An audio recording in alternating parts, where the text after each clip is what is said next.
How's it going, everybody? Welcome to the channel. This is Big Day Dave, and this is another AgriBusiness Tonight, a show where we get to discuss mods, maps, news, etc. The whole nine yards, and I'm really looking forward to tonight because we've got a lot of stuff to go over. We got a ton of mods, we got a ton of news. We even got a bit of information about some DLCs to talk about, which I'm really excited about. So that's going to be a whole boatload of fun. Cannot wait to get into it. So I already see that we got a little bit of an anomaly here. I think somebody broke the matrix because yeah, Rail Fanning Jonah didn't comment first. Neither did Whiskey Creek Farms. I'm actually rather concerned. Let's put out a search party for them too. Actually, I'm just kidding. I know exactly where both of them are.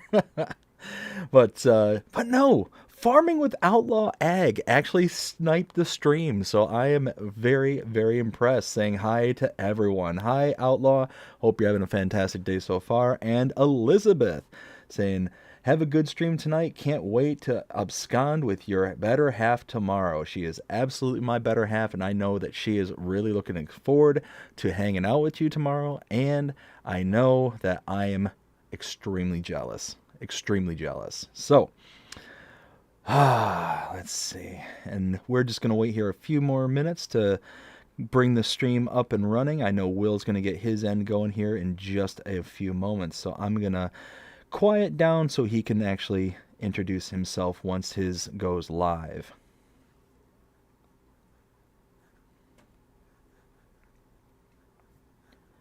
Let's see.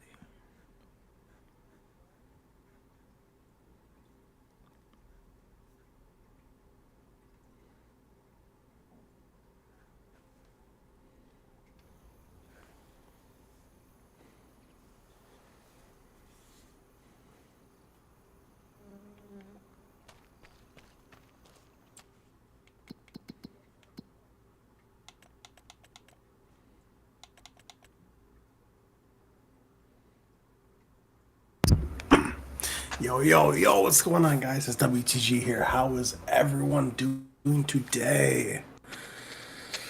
Hope everyone's having a fantastic day. As you all know, we're joined here by BDD. How's it going, everybody?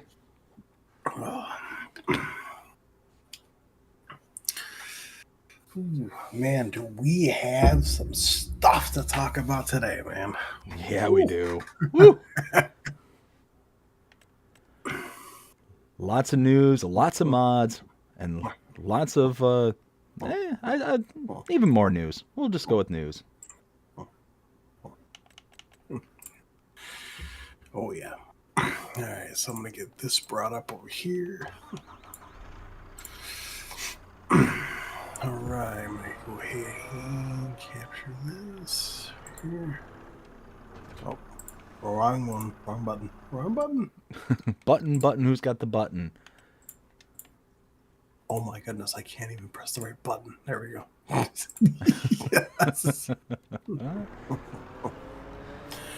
All right. Yeah. All right. So, as of per usual, we're going to start out with the mods. And, I mean, we got some decent amount of mods. Oh, yeah. For sure we did. Well, we're going to start out with the John Deere 8000 series by Smetty, a.k.a. CMT Software. Before we continue, I am going to say right now, I am not going to be reading off the star rating, only just because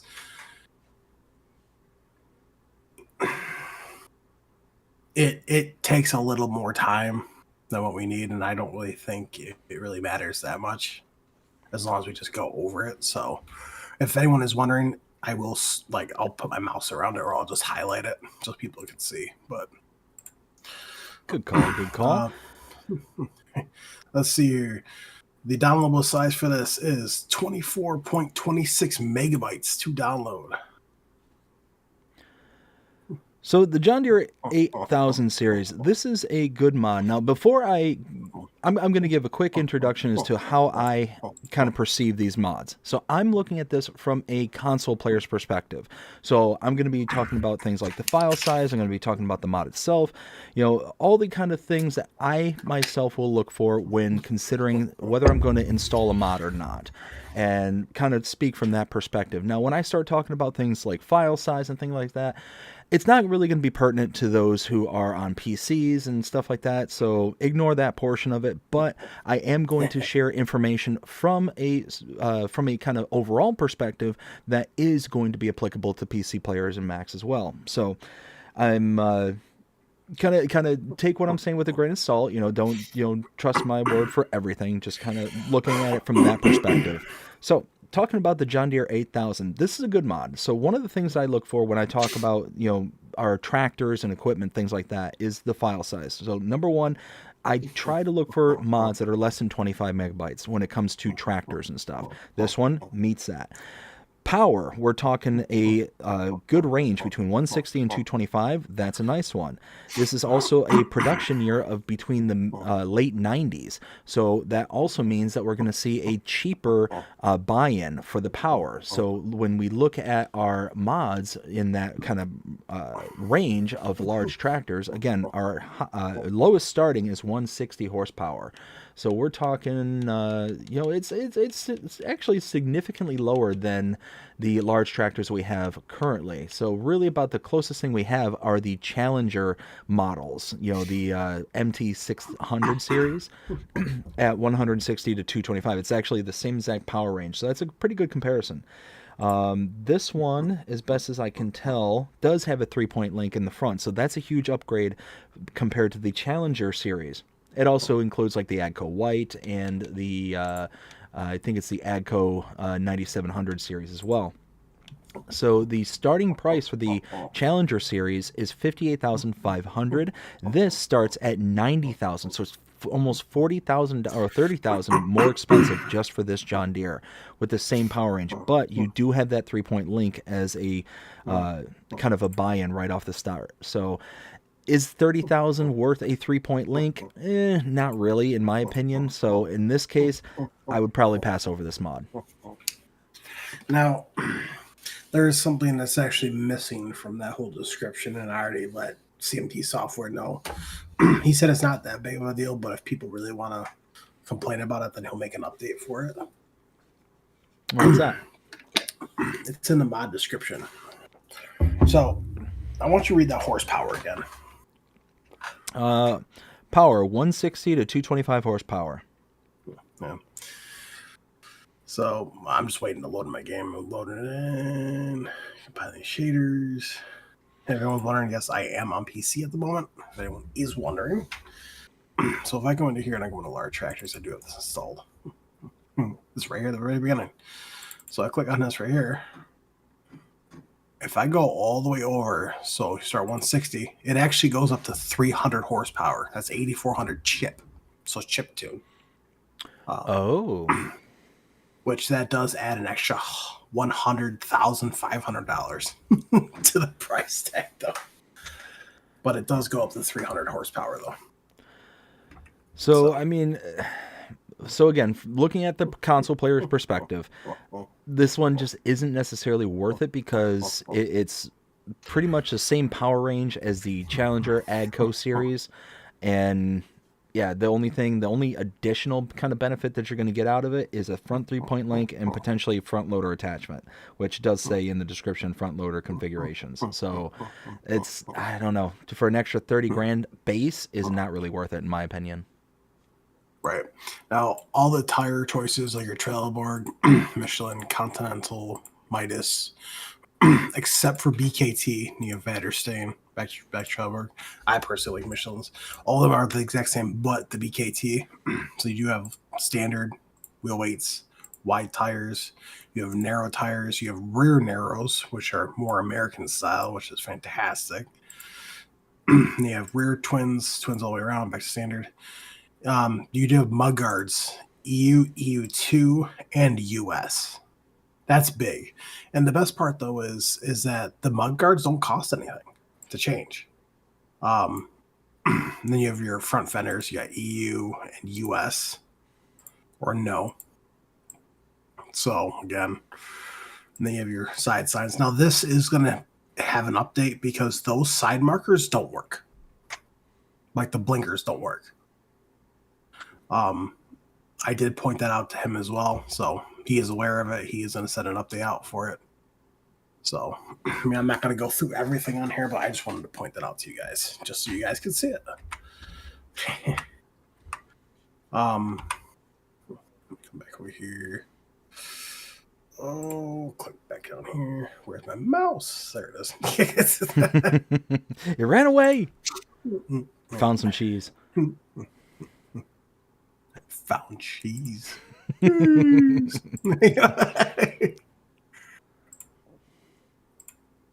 Okay, so it's gonna do this to me. Okay, so I gotta close out this game real quick. All right, so we need to save it. Quit. Yeah, because for some odd reason it's not letting me show. I mean, unless I pop it up on the second screen, which I could do too. But it's just gonna be easier just for me to do it this way. So here. All right. I mean, overall, I love that mod.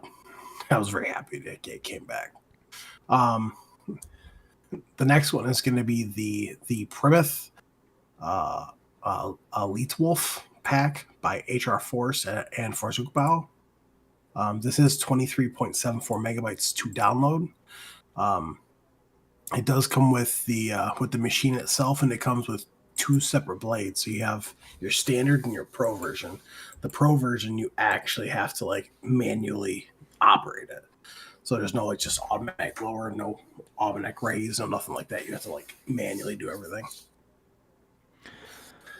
So again, looking at this as a kind of tractor, we've already have the Prinroth in game. 199,000 to start out in game. This one's 190,000, so it's actually a little bit cheaper.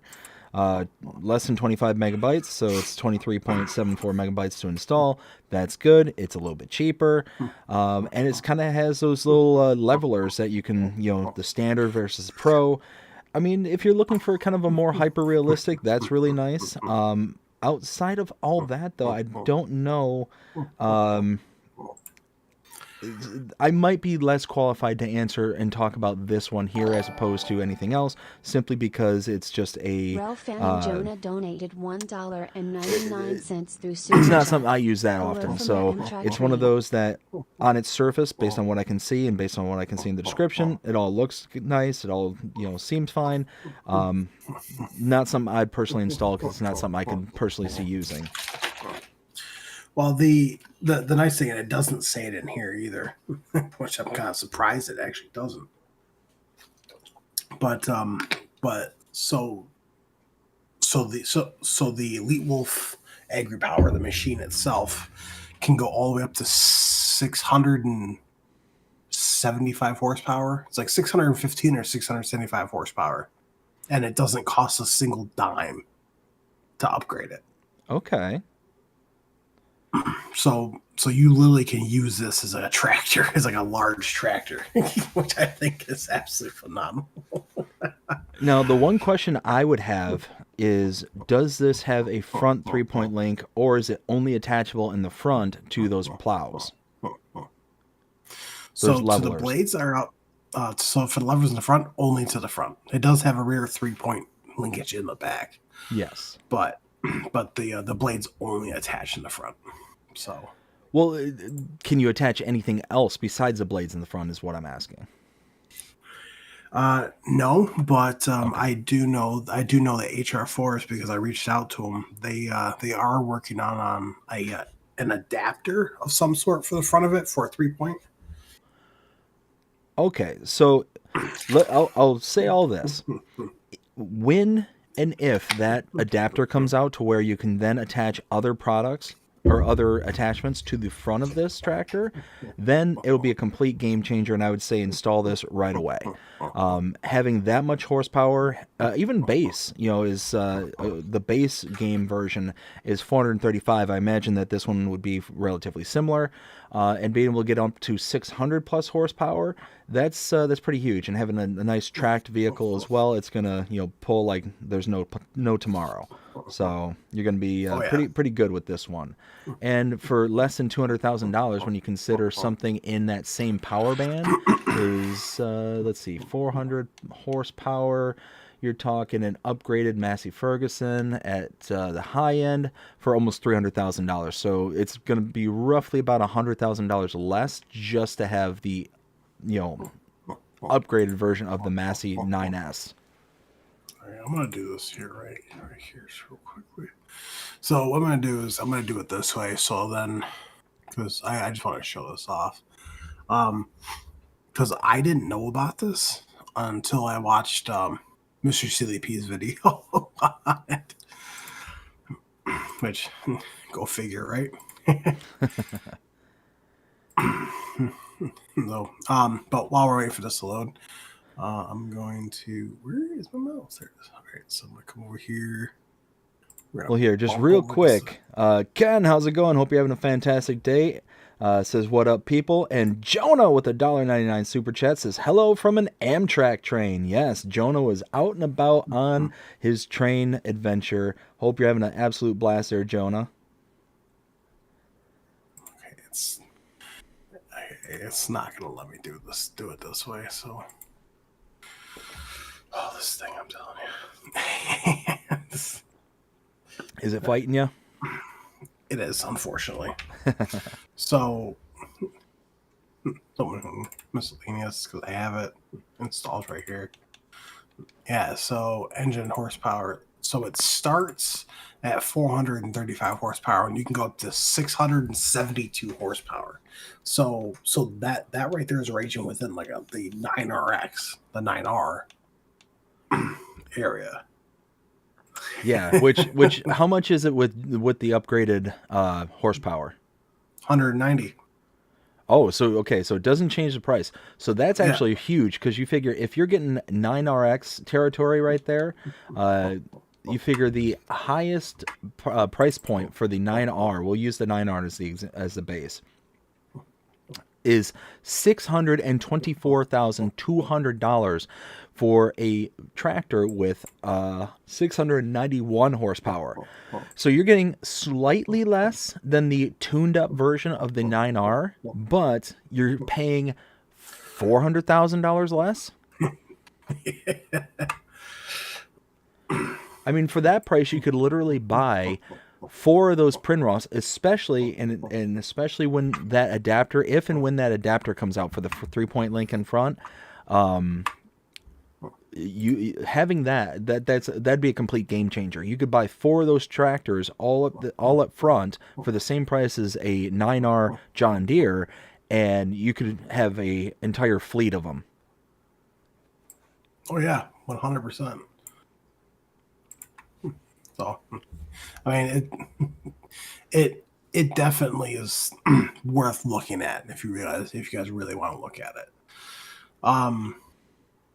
The next one is actually a new brand. This is Horizonte PFD Vario. This is by the SMI modding team. It is 6.35 megabytes to download, and it is a pruner for your vineyards. So, looks like a nice model, but at the end of the day, if you're not into grapes, then this isn't going to be something for you. Me personally, I'm not into grapes, so this isn't going to be something for me. Right. Same here. Especially if we don't have the Oxbow. Let's see here. So the next one is going to be the Typhoon BVG 2x55 AHK. This is by WillTX Modding, aka White Bull Modding. It is 4.07 megabytes to download. So this one here, I am actually very glad that this is making a return because this was part of the Platinum DLC from last year, and yeah, it's a nice little addition here because it's a little bit more expensive than the base because we do have the base version, but the difference between this and the base version that we have is the base has a single pulley system. This actually has two pulleys along. So for 8,500 is the base game version of this same kind of mod. It's called the EGV65 AHK SG.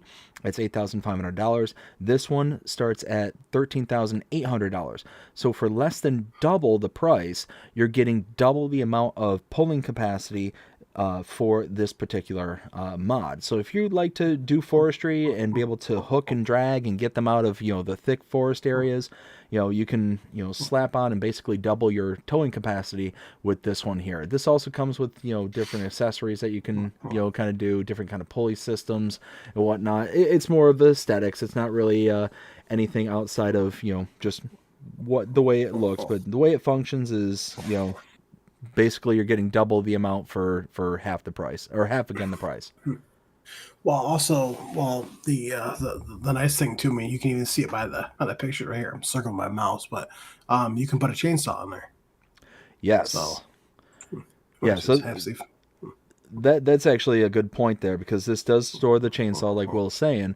And for less than 5 megabytes, it's 4.07 megabytes to download. I would absolutely install this. And as a matter of fact, I did install this. So did I. Let's see here. So the next one is going to be the Steel Sheds pack. This is by Maca. No.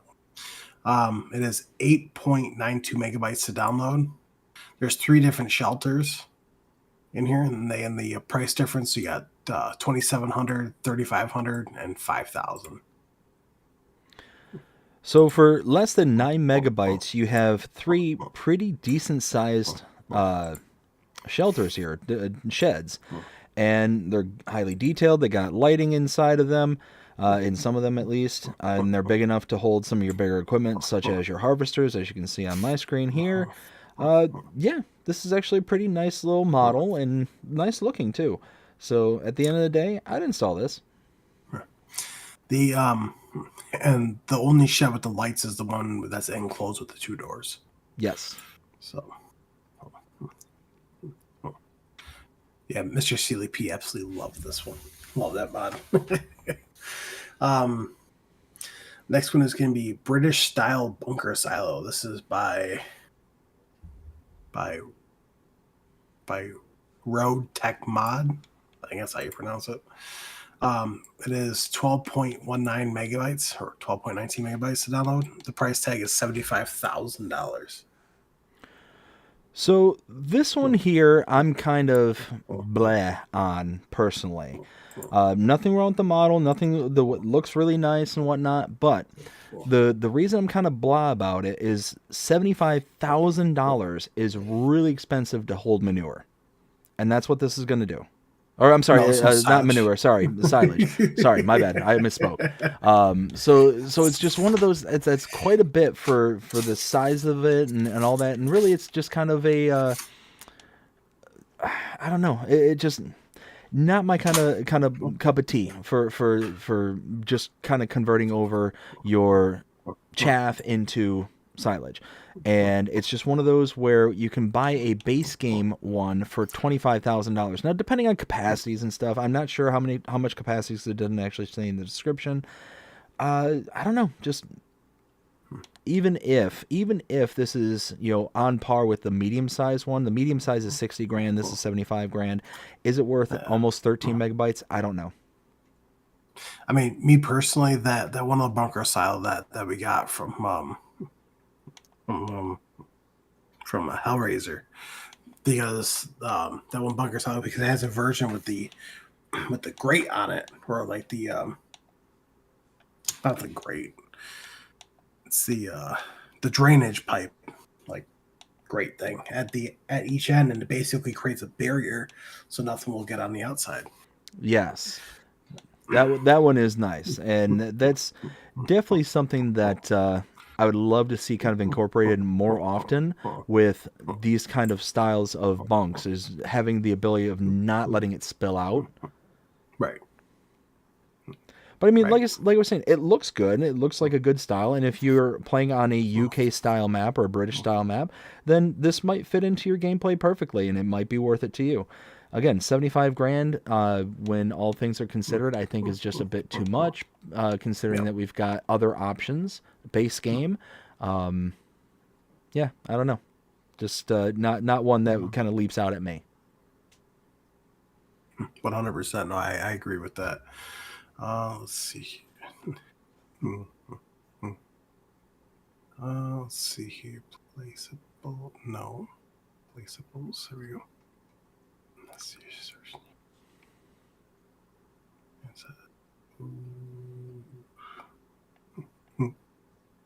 What exactly would this be under? Oh, You trying to find it on your game? I'm trying to find.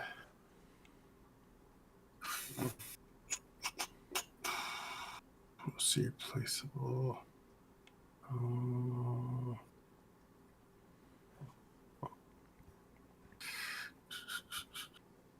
just don't know where it would be under. Let's find here. Okay, so that's under that. I'm trying to find this. The elusive mod. Everyone, just bear with me, please. And we're actually coming up on a mod that I'm really kind of keen on. I'm looking forward to chatting about that one. All right, here we go. Yeah, so $75,000 for that one, right? The price tag, and the downloadable megabyte storage is 12.19. Now the one by Hellraiser, which is the GDR bunker silo, is only 6.72 megabytes, and it costs $10,000 to place down. And it's twice the size, and it also has like that barrier on the one. So, I mean, I guess it all depends on what you want, I guess, you know. Oh yeah, and like I was saying earlier, everything that we're saying here, it all gets overwritten if somebody has a personal like a predilection towards a mod. If it speaks to you for some reason, and we're not giving it a high rating or anything like that, then you do you. It's all completely and 100% up to you and what your preferences are. So we're just kind of giving you from our perspectives, me from a console perspective, Will from a PC perspective, kind of what we think of it. I mean, I'm on PC. Well, I'm also on console too. But even on my PC, I didn't install that. So yeah. Let's see here. The next one is the Powerful Spotlights pack. This is by Vanquish 081. This is 1.37 megabytes to download. Now they have two that are manual, and they have two that are automatic. So I absolutely love this mod. I absolutely love it, and here's why. You get these spotlights that are absolutely like power of the sun kind of spotlights.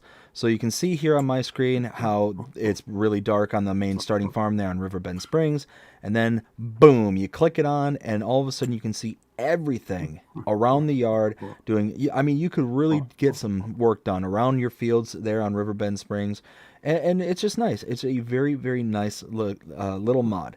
If you're wanting to just kind of light up an area and be able to work and be able to do it while still working at night, it's absolutely perfect. And then you're talking about, the price. You're talking for the biggest one, it's $2,150. That's not bad for price.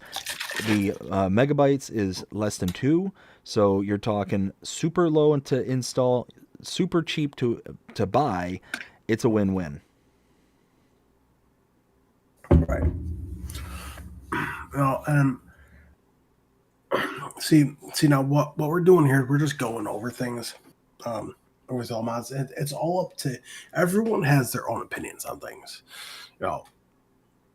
So, I mean, like for example, like BDD loves this mod. I'm not the biggest fan, only because I'm not the biggest fan of the modder personally.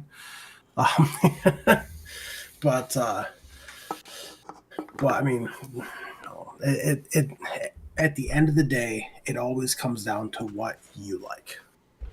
So, next one is going to be natural water plants. This is by L Moonlight or MA. It is 6.04 megabytes to download. So, and some of these do make noises. Some of them do not. So, going back to the whole love fest, I love this. I absolutely love this one because it adds a nice little decorative touch to your water sources that you can install onto your own maps. You can create yourself and make it just that much more realistic. You know, it's not just a kind of divot that you put in and water, kind of water overlay that you put on as well. This is something that actually gives you something to kind of sink your teeth into and for it to actually look legit. And you can see here on my screen, this portion here, how it's just all kind of ties into the whole kind of water feature that you're installing onto the map. It just looks really, really good.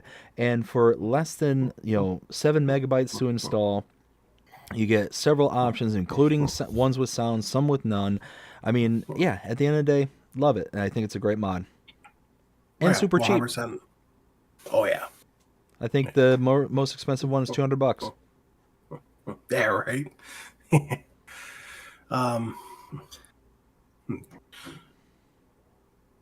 Now this next one, I absolutely love this next one. So this is the groundwater pump. This is by Kelty Brio. Apologies if I butchered that name. The size is going to be 2.72 megabytes to download. The price tag is only $3,000. So then the water extraction is 10,000 liters per hour. So basically what this does is so you basically pump it. And it's free. You don't have to put anything in it. It doesn't charge you nothing, which is super nice. It's 240 cycles per month, which is super nice. So basically you activate it and then you come over to get your water and then you can bring it to wherever you need. I think this is fantastic. It's something small. You can place it anywhere you really want. It's nothing massive. I think it's just fantastic. So, I 100% agree. I absolutely love this mod. And as a matter of fact, I just installed it recently on my live stream over on Calms and Farm. Less than 3 megabytes to install, $3,000 to install. You get a nice water source that works as a part of the production chains. Now, the reason why that's so important is not only can you extract the water directly from it, but you can also use it as a distribution source. So where if you have other productions downstream that needs water as an input, just like I'm doing on Calmsden with the fermenting silo from Omatana, that requires water. If you're not wanting to do back and forth, and be slamming that manually, you can then use this, put it on distribution, and then you're good to go. It gets a good yield as a part of a output. Like Will said, it's 10,000 liters per hour, and being at 240 cycles per month at a 1,000 liters per cycle, you're talking 240,000 liters per month. And it can hold up to 1 million liters. Yeah. So I mean, this is a perfect way to get water. The only thing is that it does cost money as a cost per month kind of thing. So it's a part of the production chain. So it does require you to have that kind of quote unquote maintenance of it. Yeah. But other than that, it's free water at point of extraction kind of thing. So yeah, absolutely brilliant mod, and it's a good one. Yeah, 5 out of 5 for me. Mm-hmm. Oh, Philippa, how you doing? Let's see. The next one, I like this one. I really do. This is the Decorative Objects Pack. This is by Abracadabra. I love that name. I love that name too. The size is going to be 19.71 megabytes to download. But you get, so technically it's over 180 plus placeables. So at the end of the day, for less than 20 megabytes, you get everything that you see here on my screen at current. And yeah, it's brilliant. It's brilliant. If you are one to kind of like decorate out your maps and make it look like it's lived in and all that stuff, this is a mod for you. Yeah, at the end of the day, this is the kind of mod that will work perfectly for those maps where it's kind of under decorated, or it's one of those kind of build up from scratch kind of maps, like New Frontier, perfect example.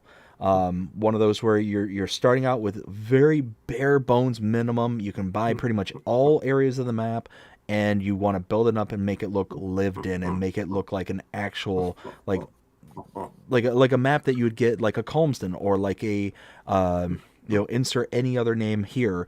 You'll be able to do that on your own with this mod. So again, less than 20 for less than 20 megabytes, it's not that bad. It's really not for everything that you have access to from that point. And decorative object cost $50. I mean, if everything in this pack is $50, then you could put 100 of any one of these in here, and you're still going to be making out like a bandit. Oh yeah. Well, besides that too, it also even comes with like that, like the wooden tractor that you can build. It comes with another wooden tractor. It comes with like a tugboat made out of wood. It even comes with these concrete blocks that actually have collisions. And you could actually stack them on top of each other, which I think is phenomenal. But I mean, overall, I definitely give this a 5 out of 5 for me. Me personally, man, I'm definitely gonna find some use for this. Oh, I just noticed this, but it even comes with like a speed bump. Yep. Philippe, I am doing good, thank you. You're welcome. All right. Here we go. First update. So this is going to be for Frankenmuth Farming Map by Taylor Farms. The changelog is 1.1.0.0. Important to know. New save not required. Fix missing collisions. Fix meadow grass with animal pens. Changed alfalfa bale textures. And increased yield for alfalfa slightly. Yeah, like I mentioned before, I've given my opinion on this map. I'm not the biggest fan, but if people like it, that's great. What I like about this changelog is that it's not an intrusive one, so it's not one where it requires a new save game. So those who have already gone out and established a save file don't have to worry about this kind of corrupting that or needing to overwrite it to be able to have all the features that are the latest and greatest kind of thing. I like that they changed the bale size and changed the bale textures. Or I'm sorry, increased the yield and then changed the bale textures. That's awesome. The meadow grass with the animal pens is all fixed. I did test that in my update video, so that did work with the sheep pasture that I put in. So yeah, that's great. Yeah, I mean it's also like 344 megabytes, which isn't awful for a map. But let's see here. Next one is going to be the HW80 wood trailer. This is by Camelios 0397. The changelog 1.0.0.1 added bale configuration. So this particular trailer I absolutely adore. Here's why. If you're looking for a cheap trailer to put on and have on your system, this is it. Less than $4,000 to buy this, less than 7 megabytes to install, super efficient on size, super cheap to buy, and now it has a bale configuration, which is absolutely huge in my opinion, because it just makes it just that much more universal, especially for those who are just starting out. Now, I think it's just a normal bale trailer. It does not work like auto load and stuff like that, so that's kind of unfortunate, but it's going to work as a little trailer that you'll be able to take around, to put pallets on, to put bales on. And again, for even with the bale configuration, it just adds $500, so it's $4,300 at its most expensive. and actually about 4,800, if depending on like different style of tires and stuff like that. So at the end of the day, for less than $5,000, you've got a wood trailer and bale trailer. It's a great starting trailer for those who are starting out with little to no funds whatsoever. Oh yeah, absolutely, 100%, 100%. Here. Next one will be an update to the wind turbine package. This is by Razak. Change 1.1.0.0. Mod description, version adjusted. Visibility of the wind turbines adjusted, and fix an error in the description. So me personally, I've never been huge into the wind turbines because it just seems like it's very overpowered for a generator. I figured that if I'm going to go with something like this as a generator, I might as well just go with the government subsidies and just kind of slam it in kind of thing. So, but again, to each their own. If this is something that you want to be able to generate, good amount of passive income, then be my guest. It's one of those, it's to each their own kind of thing, and it does serve a purpose and it does look good. So, yeah, glad to see that it's gotten the update, that the visibility was fixed, and that the error in the description was adjusted as well. So, 100%. Next update, I absolutely love this shed pack, but it's the old sheds. This is by AgriBusiness. This is 12.66 megabytes to download, and the changelog is version 1.0.1.0. Texture fixes and animations and improvements. So this shed pack, I really do like this shed pack. It's less than 13 megabytes to install. The file size is a bit rich, but it looks very highly detailed, and it just looks like it's on one of those style of farms that have been long since established, that it just feels warm and cozy kind of thing. Like it's been there for a very, very long time. It looks like a great model, great shed pack. Glad to see the animations were improved and the textures were fixed. Right. 100%. Next one is going to be the update to the Elegant House. This is by Raja G Play. This is changelog 1.1.0.0. Added navy blue color. Price is $75,000.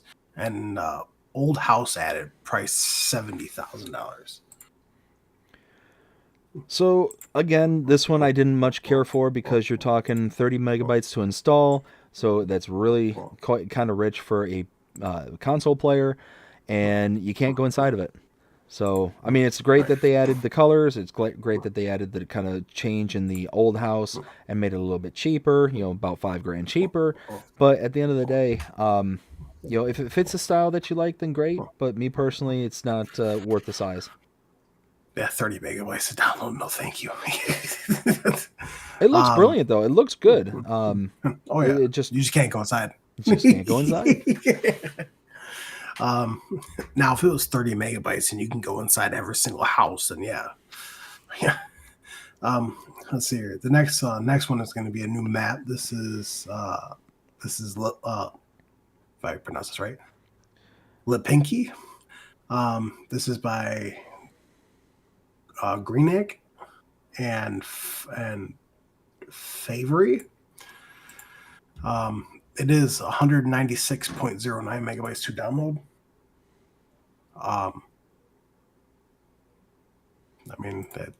It's a small Polish style map. So it's not a bad map. I think if I remember right, I gave it like a 3.5 out of 5, and I do like it, but there are some parts around the map where it just kind of feels cartoonish. There's a big smattering of colors from the wildflowers that are planted around the map, and it's just a range of the different colors that you'll see. You'll see like a big smattering of pinks. You'll see big smatterings of reds and stuff like that. Just north of the starting farm, there's a chunk of property where there's a water source. You can't buy it. You can't buy it. You can't do anything with it. So it's just kind of there. Um, Right. so it's just I always struggle when a map has areas that you can't purchase unless it is like a big built up town area. That would make sense as to not being able to buy it, kind of thing, to be able to just kind of buy it out and then potentially do nothing with it, or to be able to just like blow it out kind of thing. I don't know. Me personally, it's a good map, and if this is the style of map that you like, that's great. Me personally, 3.5 above average, but just above average. I mean, even on the mod hub, it got 4 stars. Yeah. Serious. So the next one is going to be Lizard, the Lizard 44202 slash 5557. This is by Axery. It is 49.87 megabytes to download. And so the first one is the Lizard 44202. It's a truck, $62,000. It does have 300 horsepower or 600 horsepower.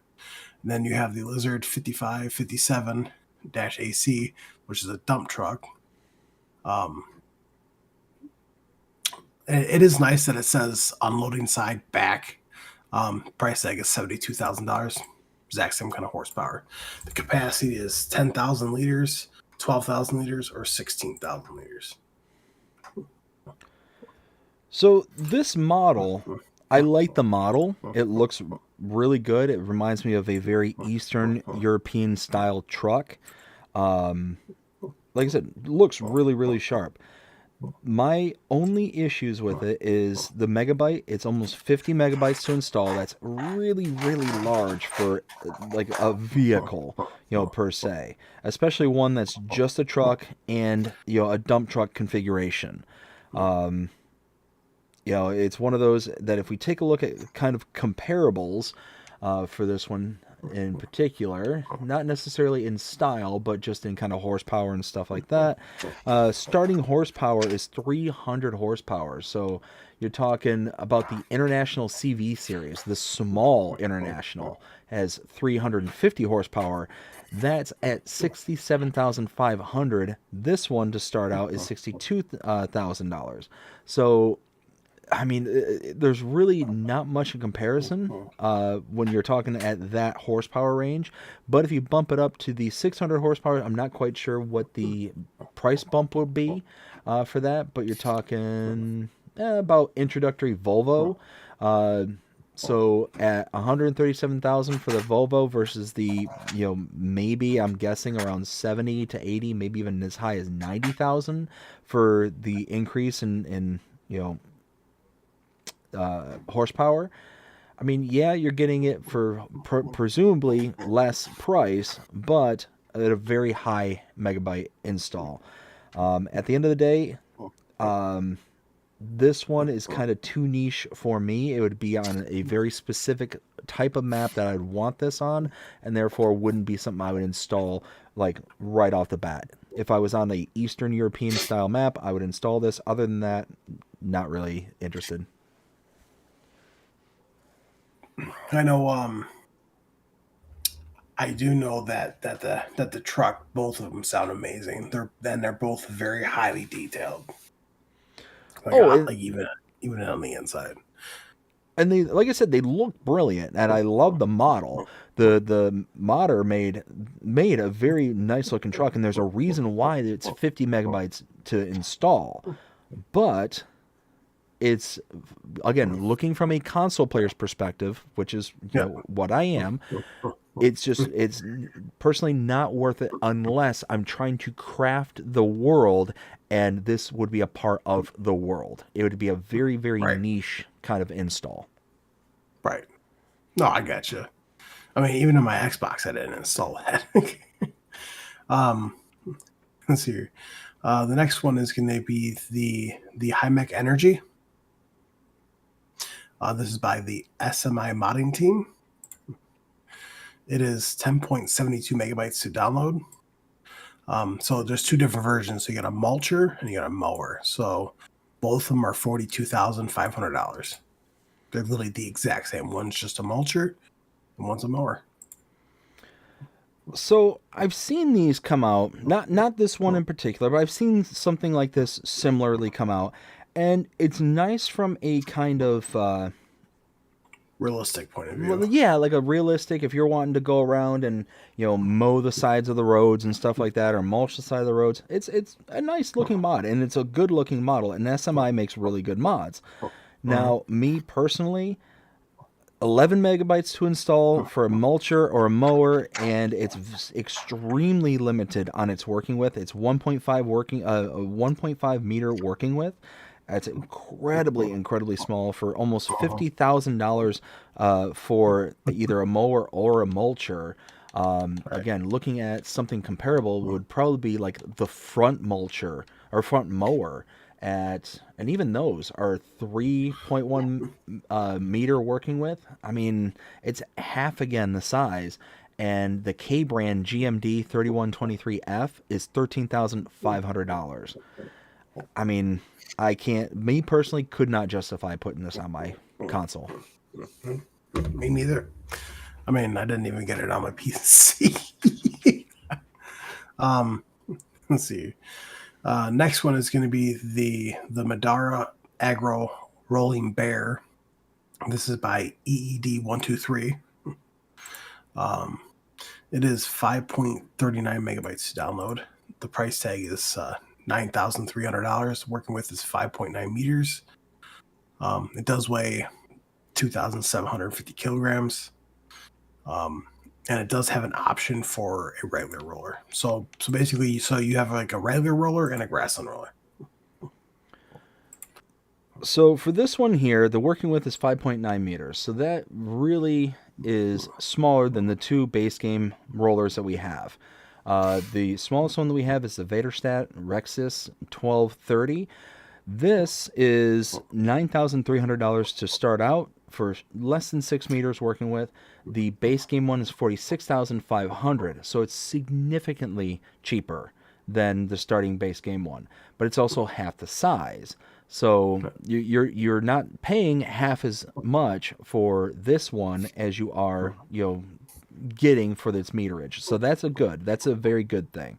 So you're getting a good price and a small megabyte to install, less than 6 megabytes to install. I would absolutely install this. And one that it's kind of comparable to that I have actually on my machine right now is the Dalbo Hydroflex 5.2. This is a mod. The Dalbo is 5.2 meters at $3,100. This is 5.9 meters for less than $10,000. So the Dalbo is a little bit better in price when kind of comparing meters to meters, but if you're not wanting the Dalbo, if you're wanting something that kind of looks and functions like this, then yeah, go with this one because it's still a good roller. Especially if you're starting out start from scratch or new farmer. It's fantastic. Exactly. Next one is going to be the Meprazet PN-50. This is by JMZ. He's released a whole bunch of mods already. Oh yeah. Let's see here. This download size is 9.94 megabytes.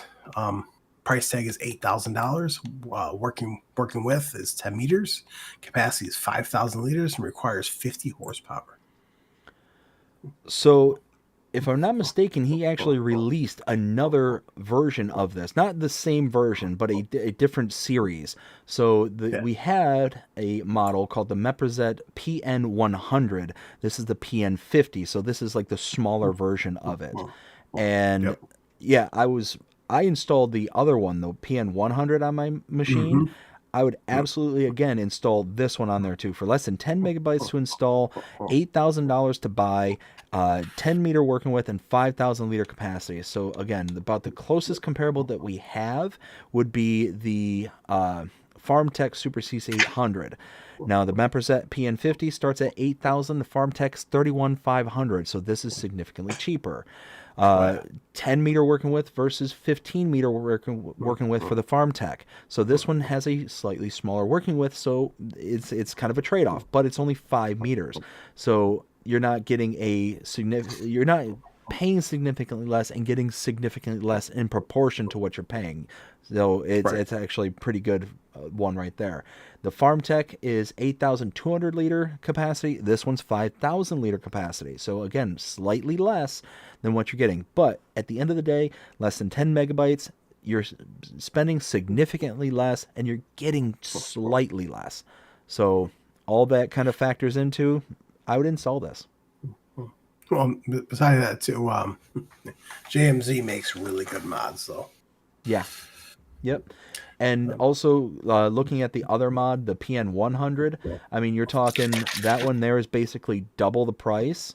And the things that you're getting for that one is a 14 meter working with compared to 10. So you're getting a 4 meters, a little bit bigger. And you're getting a 10,000 liter capacity versus 5,000 liter capacity.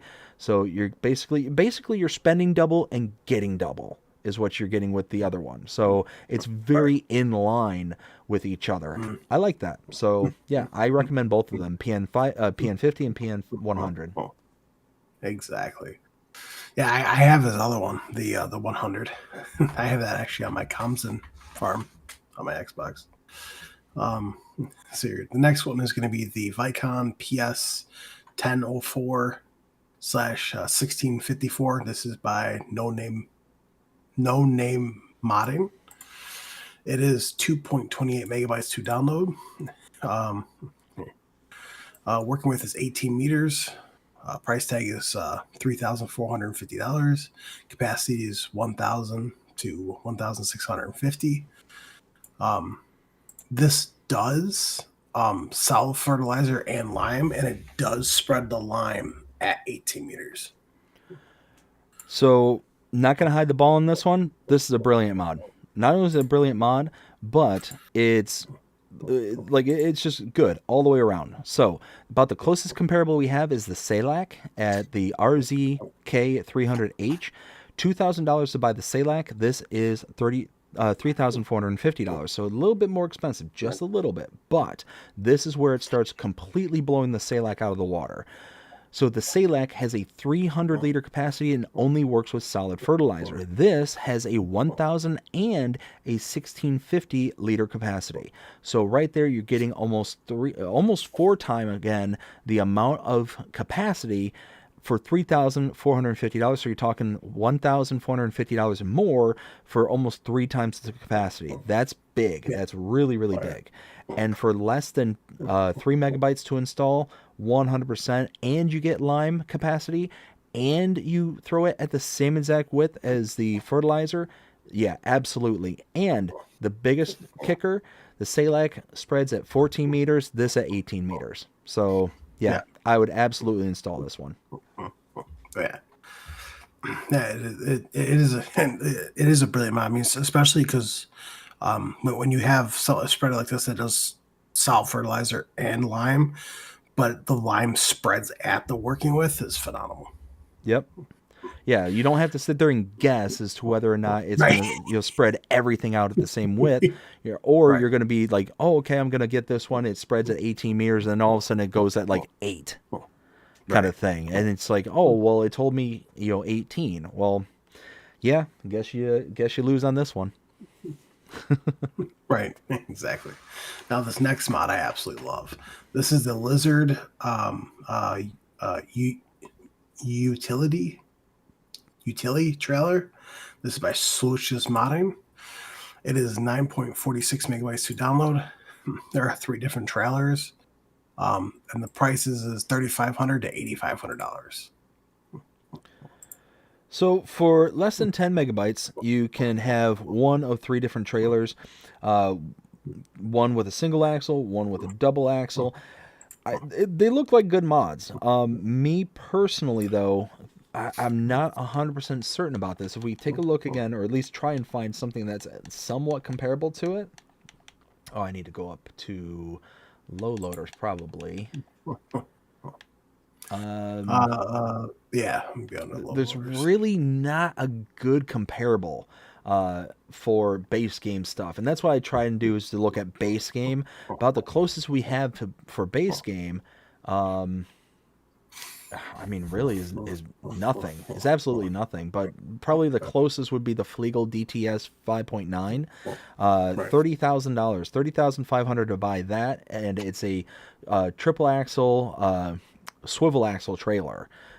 Compared to this, these are all solid axle trailers. They're significantly smaller than the Flegel, but for absolute most you're spending is $8,500 versus $30,000, and you don't have to deal with a swivel axle.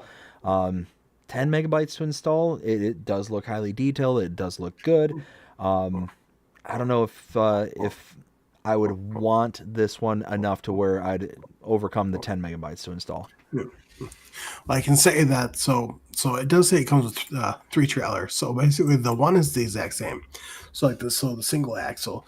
So you have one with sides, you have another one without sides, as it's shown right here. So you have the pressure washer in the back of the one, and then ballast in the other one. Now in the other one, which is the double axle, it does have the back ramp. But if you open the cover on this, up front, like I'm moving my cursor over top of them, but you have these two sides that look like ramps. Those actually will go off to the side, and you can like pull like a UTV up there, which I think is awesome. So it's like a Well, and Slush's modding makes really great mods. So, like I said, I'm just looking at it from a very almost utilitarian perspective for consoles. right. So I'm not saying anything bad about the mod, about the modder. Any of the mods are modders. You know, a lot of these are absolutely brilliant. It's just, do I find the justification of installing? So I know I keep kind of harping on this, and I just don't want it to be confused. I'm saying, oh, well, this is a bad mod, or it's a bad modder, or anything like that. Right. It's just the kind of utilitarian perspective of, I am a console player, so I have to take certain things into consideration. Right. I got you. So here, the next one is going to be the Lizard Car Tow Trailer. This is by Kazan18. This is 6.22 megabytes to download. The price tag is $6,000. So less than 7 megabytes and $6,000. Again, if we're looking kind of comparables, the closest thing is going to be that Flegel DTS 30,500, significantly cheaper, not that much to install. It does look like a good mod. I mean, it does look like a good model. We take a look. I'm not seeing straps or anything on it. I'm seeing it towing a car, and I'm not seeing straps. So that It has worries a me. lock. It has a lock script. Gotcha. Okay, so it's one of those that I'll say looks good, but gonna be up to the individual on that one. Right. Next one is going to be the Rear Agricultural Platform. This is by GNFS. This is 3.79 megabytes to download. Price tag is $1,400. So less than 4 megabytes to install, 1,400 to purchase. I actually really like this. I really like this because, again, looking for all those kind of little kind of end arounds, specifically when we're starting out, this is one of those where it's going to be a good option for those who are just starting out, wanting something cheap or wanting to kind of do something a little bit differently. You know, you're able to kind of carry things around and move things from place to place. It has straps, so you can strap things to it. You can use it as like a little log trailer, you know, for just all that kind of stuff. So it's kind of a unique looking mod, a kind of unique looking in what you can and can't do with it. Yeah, I think that this one is actually pretty nice, and for less than 4 megabytes to install, you can kind of do things a little bit differently. I like it. Right. I mean, to me, it definitely seems like something. If like if you're on like a European map or a small map, and you had to like transport seeds or like big bags, you just plop them in there and bring them down without having to bring like a whole telehandler down. Exactly. Next one is going to be Field Barrel. This is also by GNFS.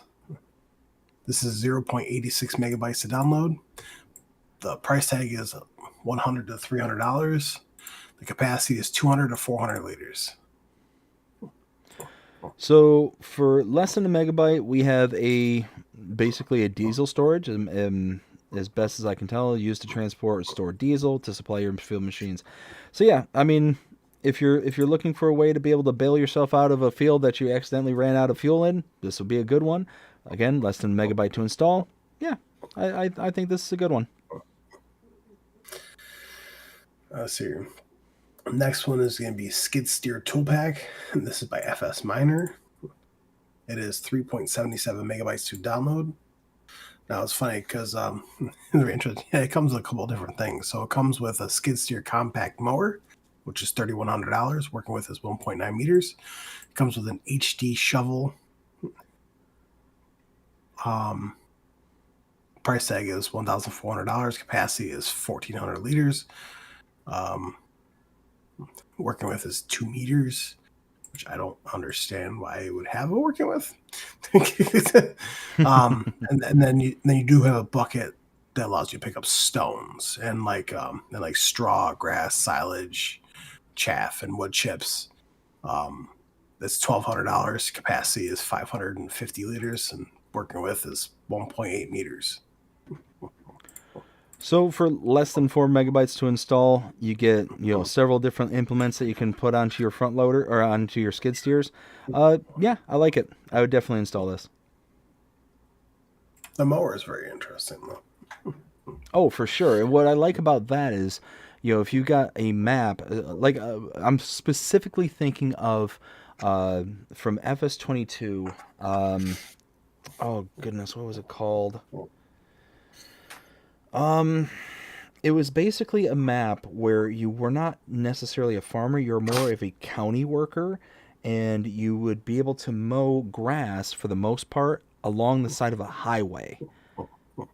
And I cannot remember the name. I did a series on it a long time ago. Oh man, it's gonna completely slip my mind now. Of course it is. Anyways, some of the areas in which you could mow were tucked away behind houses and stuff like that, and it was very, very difficult to get in there with any normal bits of equipment. So this, I could see that mower being very, very useful because you're in a skid steer. You've got pretty much, zero turning radius at that point. Yeah, you'd be able to get pretty much anywhere and everywhere with it. Now, collecting it would be a kind of a difficult thing, but I guess that's also why you'd have the shovels with it too. Right. Vision Plays says, howdy. How you doing? Also, Vision Plays also says, how long are you going to be streaming? Oh, for a while. That's all I can say. Next, I'll catch up with them. I chat here just real quick. Star Spangled Mods, how's it going? Says hello to everyone. How's it going, Star Spangled? Hope you're having a fantastic day so far. And Jaked Up says, howdy BDD, howdy Jake. Hope you're having a fantastic day as well. And I'm all caught up. Oh, perfect. Let's see. Next one is going to be the Manitou CBG 2450 MS. This is by 76 Max. It is 4.18 megabytes to download. The working width is 2.45 meters. Capacity is 2,500 liters. Price tag is $3,800. And the weight is 895 kilograms. And it is for telehandlers. So looking for a comparable, we really don't have one. The reason I'm saying that is we have the universal bucket, kind of base game. We also have a manure for it. This is a bucket with the front claw on it. So the cool thing about this is that it's going to lock down whatever is inside the bucket as soon as you close that kind of front claw kind of thing. Yeah. So that I really like about that style of bucket. Less than 5 megabytes to install, less than $4,000 to purchase. I mean, it's one of those, there's no good comparable, but just looking at the universal bucket, the Magzi universal bucket, will kind of go with that. 2,648 liter capacity for the Magzi. This has 2,500, so it's a little bit less. The capacity or the price for the Magzi is 2,200. This is almost 3,800, so it's a bit more expensive, a bit less capacity. But what you're getting out of this one is specifically that clamp, that specific clamp. And if you're kind of working around with a telehandler a lot, it might be worth it to have this. because like I said, it does lock it down to where if you've got something inside of the bucket, you tip that bucket forward, it's not going to just go dumping out on the floor, kind of thing. So it's nice. It does leave you as a kind of viable option for things. So like I said, it's kind of up to the individual, but yeah, I would install this. Let's see here. Next one is going to be the Flegel Silage Roller. This is by Green Star, 3876. This is 2.11 megabytes to download. Price tag is $7,500. Let's see some silo compaction. Here we go. So probably the closest one that we have, the only one we really have in the base game is the Halara Stego 485 Pro. Base price for that is $19,500. This is $7,500. And less than 3 megabytes to install. Yeah, I mean, I would install it. I'd absolutely install it. Less than 3 megabytes, and it's actually more than half the price reduction. So, yeah, Right. If you're just looking for something cheap to get the job done, yeah, I'd install it. Oh, yeah, 100%. Even though it's weird because it does. I mean, I won't point this out, but it does have a 3.4 star rating. The mod hub. So the next one is going to be the Tenwinkle David series. This is by Rick Black Labelle TWD Modding. This is 3.80 megabytes to download, and it's just a whole bunch of weights. I mean, this is going to be up to the individual person. I honestly, when it comes to weights, I have zero to say about them. As long as it works as a weight, then, to each their own at that point. Exactly. Time to move on. Next one is going to be the small biogas plants. This is by Bartson V3. This is 14.83 megabytes to download. So you have a single. So you have a single one, which is $80,000, and then you have a small double, which is $170,000. So if you're looking for a little biogas plant that's not going to break the bank, definitely check this one out. Again, for less than $170,000, you can have the bigger of the two options. So it's a more approachable, more kind of introductory friendly. If you look around most maps, you're talking several $100,000, especially when we're talking base game maps, even millions of dollars for their biogas plants. But more than likely, you're going to be paying the price when it comes to the production portion itself. It's probably going to be smaller, slower. It's not going to hold as much, all those kind of things. So it's going to have its trade-offs. I'm certain of that. I don't have all the stuff in front of me as to comparables and stuff like that. But for less than 15 megabytes, and if you're into working with the biogas plants, this might be a good way to start. Well, yeah, 100%.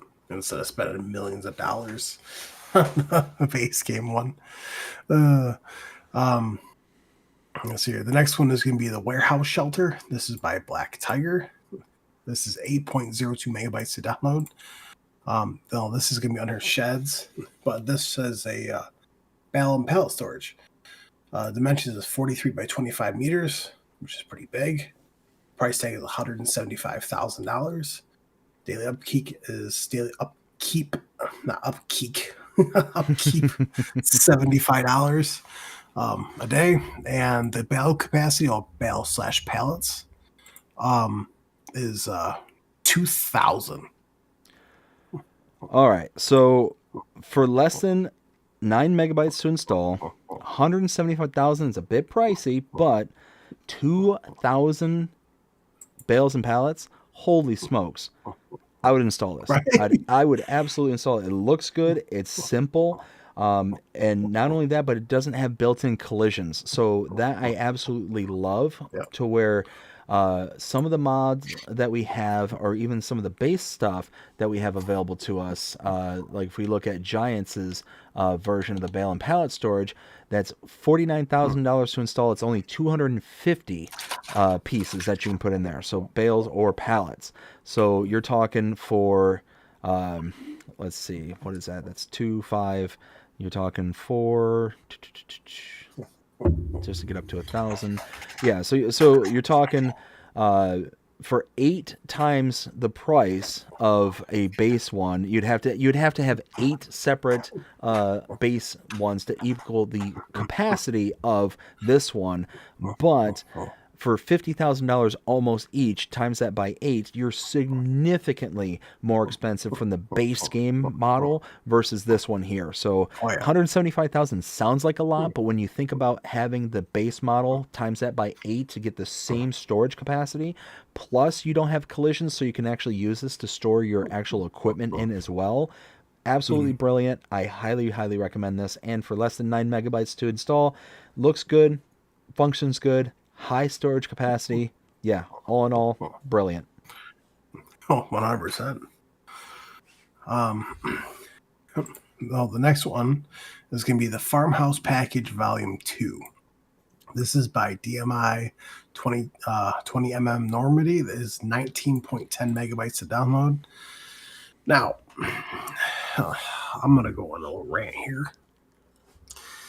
Why on earth would you call a farmhouse package when there's only one farmhouse, like one sleep trigger, and that's a bench? And then all the rest of them, you have a couple different sheds. You have a sheep barn, and you also have a workshop, and also a cow barn. So the cow barn holds 12 cows. It's $100,000, $50 upkeep. So 12 cows. For the sheep barn, it costs $100,000. Daily upkeep is $50 a day. It holds 15 sheep. So at the end of the day, for me, what this one's going to boil down to is the size of the file, 20 megabytes. That's actually not that bad considering all the different models that you have access to.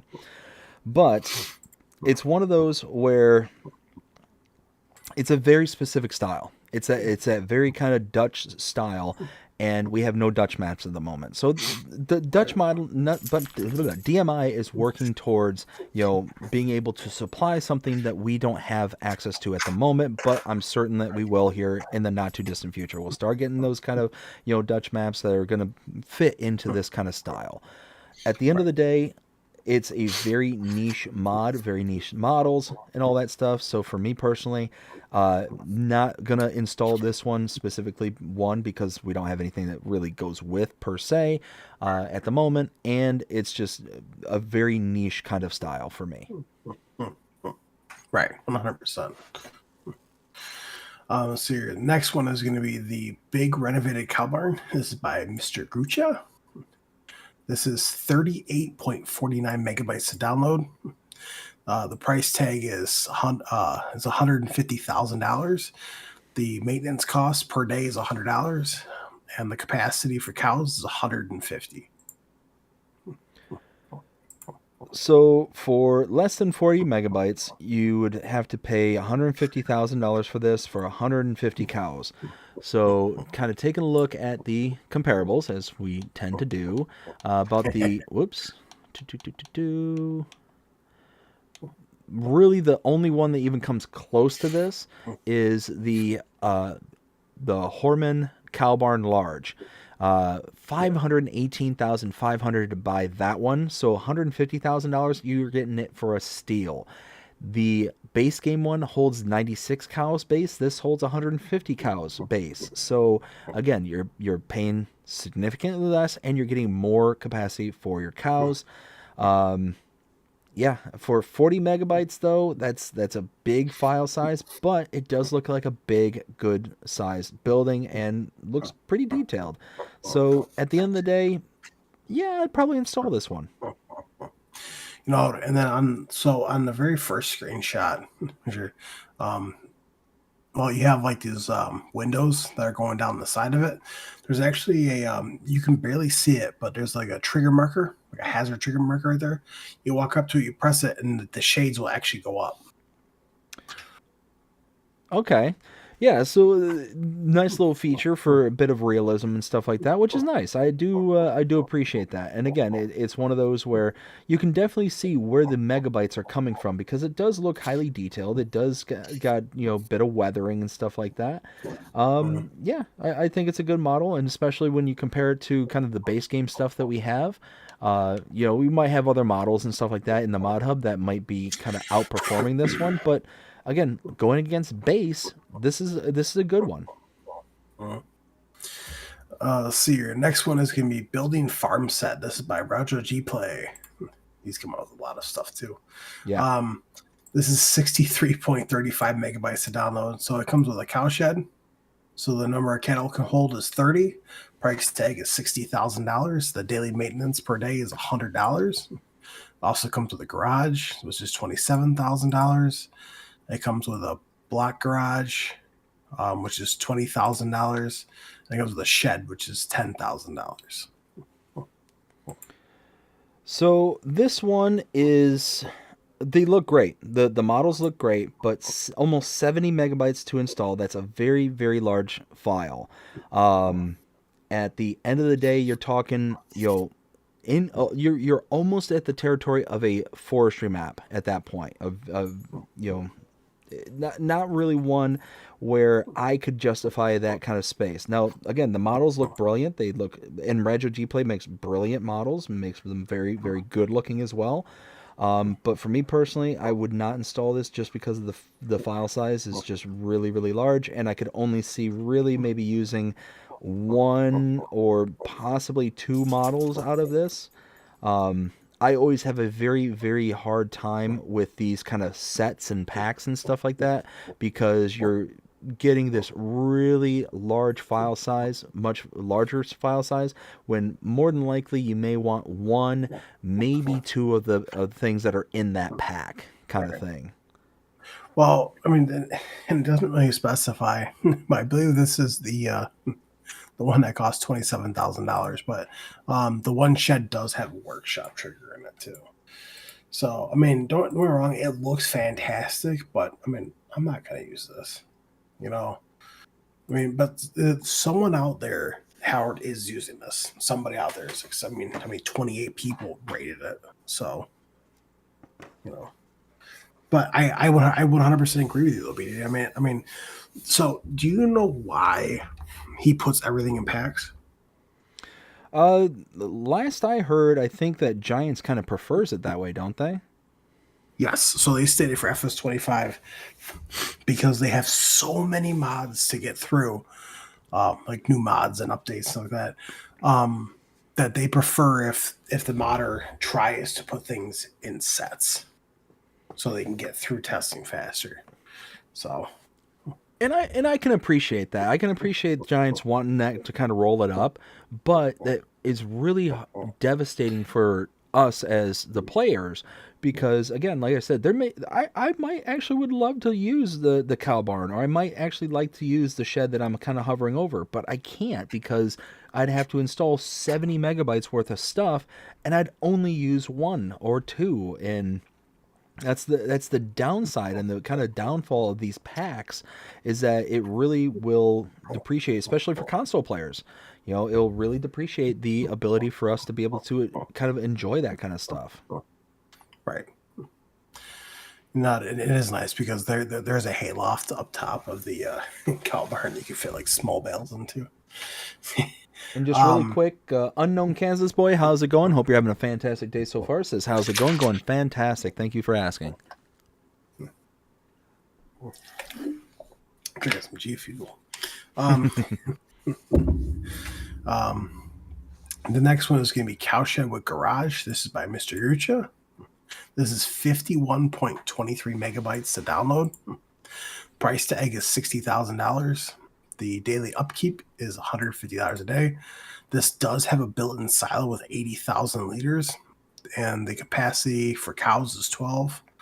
Now, I think it's funny because the garage is big enough to fit like a mid-size harvester in, but it does have a built-in auger that you can have pop out so you can unload into your trailer, but you have to use a conveyor to actually get it up into there.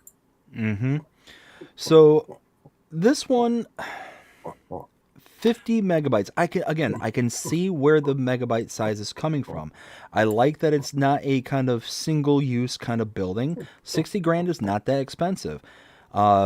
80,000 liter capacity though, that's pretty small when you kind of take a look at the silo capacity, especially considering that we have other silos in game that are significantly higher. And yeah, it's like, even if you kind of compare it to base game, we've got a silo that has 75,000 liters capacity for 30 grand. So right there, you're talking half the price and a little bit more for its storage capacity, or about the same actually. Again, cows, 12 cows. Just I'm just Well, I would have a really hard time installing this one just because of the file size and like I said, I like that it's not a single use, and I like that it's a good looking model. It's just, I don't know, not one that I would install. yeah. But there's also a hayloft you can use up there too, which is like to the right side because the one side the conveyor comes out. But the on the far left hand side, it looks like it's like a house basically, but you can actually go through. You can enter through every single door, which I think is phenomenal. And so you can use every single room. I mean, do I think it's worth the megabyte storage? No, I'm not going to use it. But it's a great idea. But let's see here. Next one is going to be Old Shed. This is by A2OK. This is 1.67 megabytes to download. Price tag is $600. The daily upkeep is $10 a day. So less than 2 megabytes to install, $600 to purchase, and yeah, it's a itty bitty, teeny tiny, small shed. It looks good. It definitely has some character to it. I like that. Would I install this though? Probably not. Probably not. Simply because, again, it looks good. It probably functions very well. It's really, really, really small. So it'd have very, very specific use cases, in particular for me.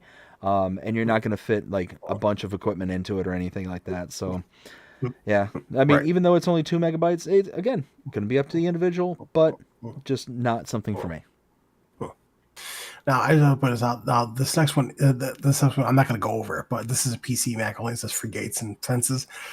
I think it's funny because the name of the author or the modder, that septic guy.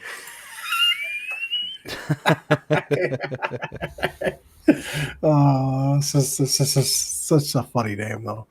All right, let's see here. So next one is gonna be Cone. This is by FA. It is 0.13 megabytes to download. The price tag is $50.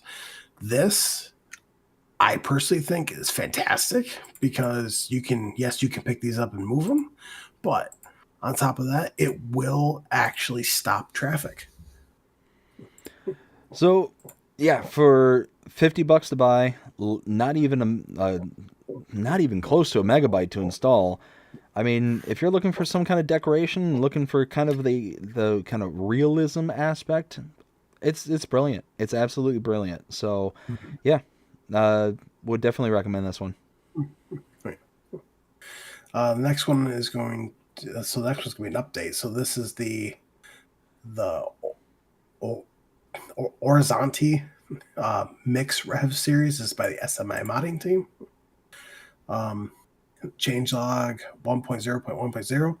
Fix working speed on Horizonte Mix Rev 200. So, again, this is basically for grapes and olives. You know, it's a mulcher.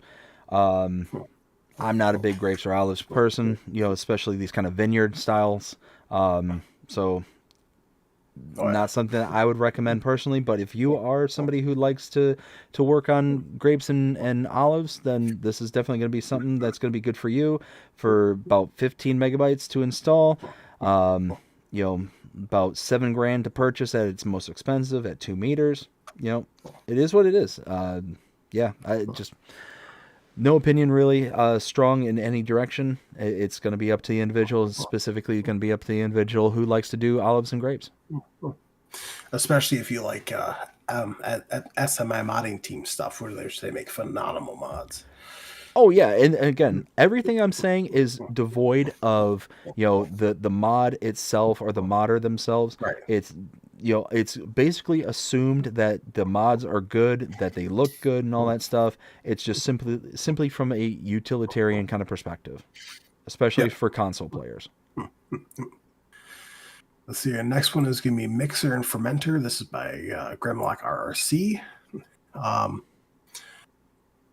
The changelog for this is 1.1.0.0, trigger correction and removal of collisions on nozzles. So I liked this mod. It looks really, really good. It's got that kind of old weathered look to it. Not a specific style that I can put my finger on. I'm not familiar on what kind of where this would kind of originate from. But it just looks good. It just kind of has something that's kind of unique to it. And for less than 2 megabytes to install, you get not only a silo that will make silage. You take your grass and your hay and put it into silage, but you can also make TMR as well. So it's good. I like it. Oh yeah, I got that one installed. And I also like that they removed the collisions from the outspout from the trigger. So removed it from the nozzle. There we go. Yep. Just makes it to where you're able to get bigger trailers and stuff underneath it to be able to get your stuff out of it. Yeah, it's phenomenal. Yeah, that was a good update for that. So your next one is going to be an update to Comsden Farm by Oxygen David. Let's see here. Okay, I'm not going to read this whole changelog out because it is a very extensive changelog. I do want to state this over here. Info. New save is no new save is required, but is recommended to see all issues above fixed. So I'm going to go on a little rant just like you did earlier. So I'm glad to see this changelog came out. There's still some issues that I've found personally. Some issues. Nothing nothing game breaking, nothing along those lines. My issue is specifically with what you pointed out there under the info where it says no new save game is required but is recommended.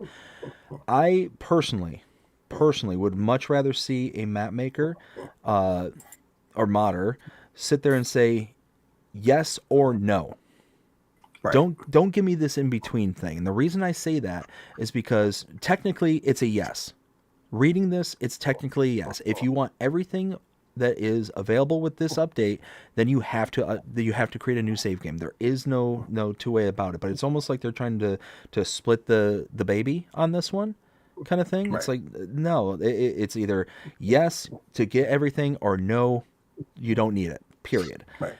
So again, it's just a kind of personal grievance that I have when I see that a map maker kind of takes that language.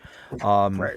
And then whenever I put out my specific update videos and stuff on maps, I will go ahead and say, no, they say no new save game is required, but what they really mean is yes if you want everything.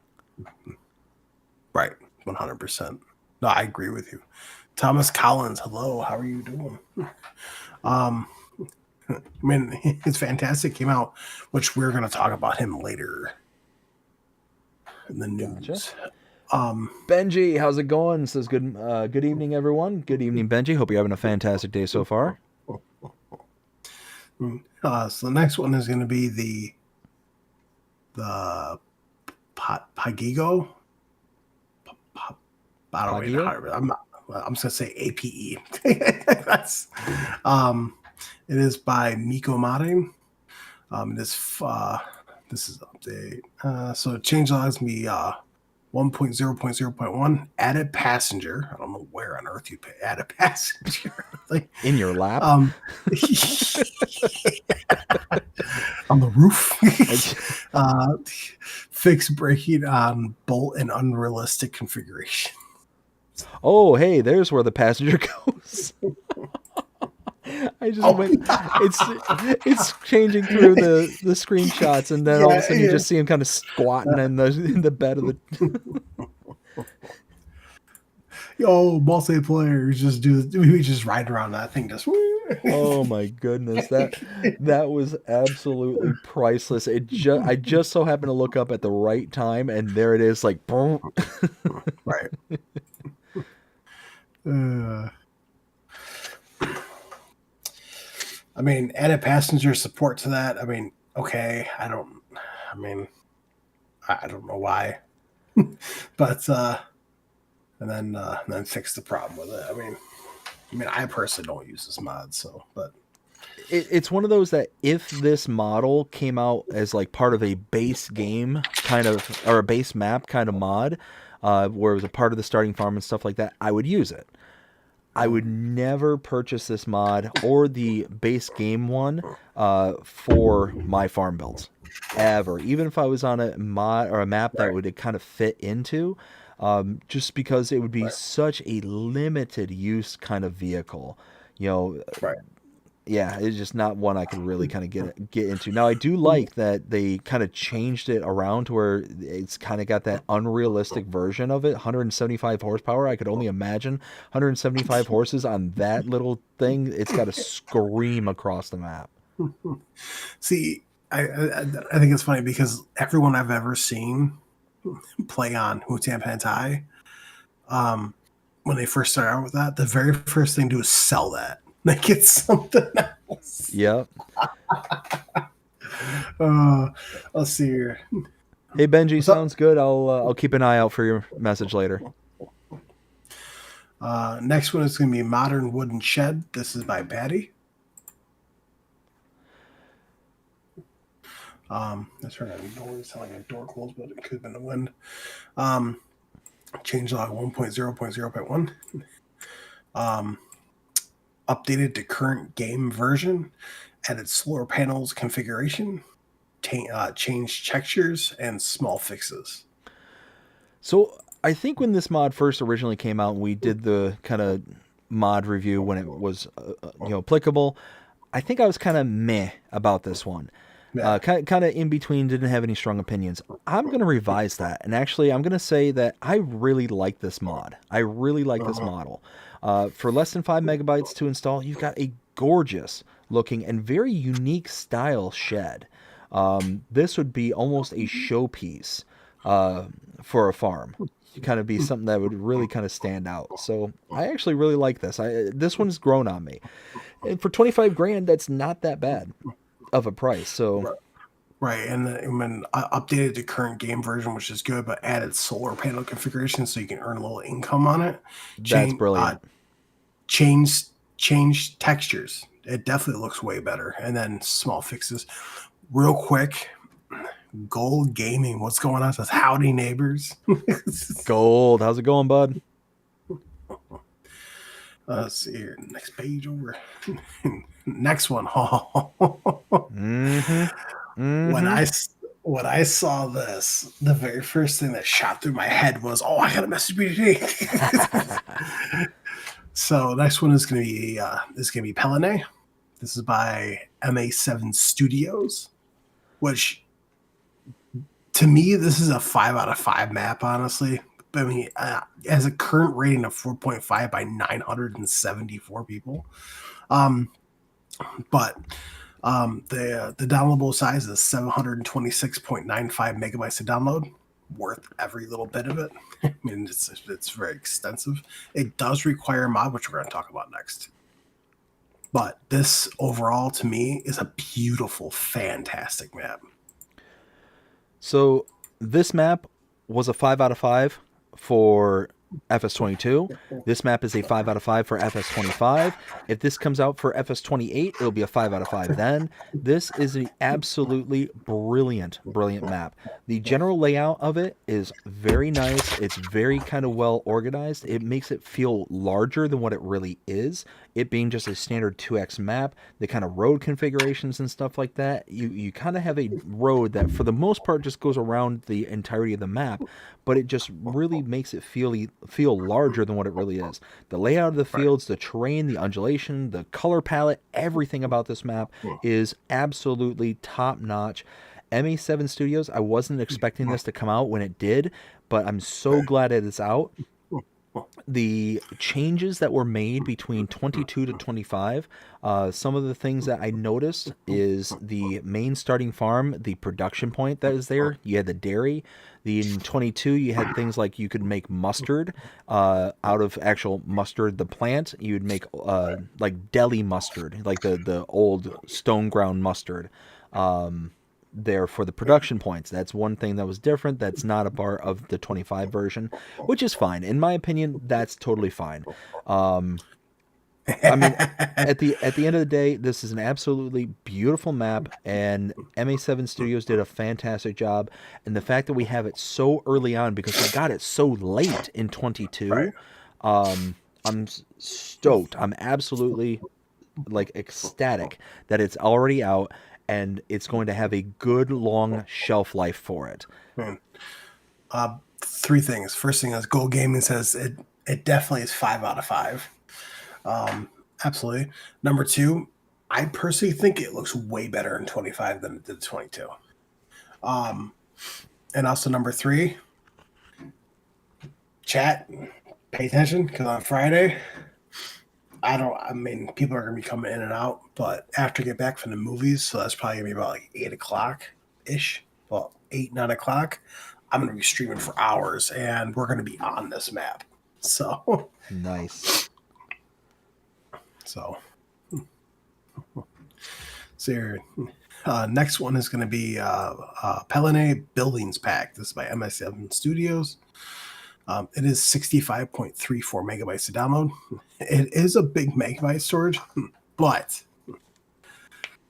you do have a multifunctional shed. It is under storages. Price tag is $42,500. The daily upkeep is $15 a day.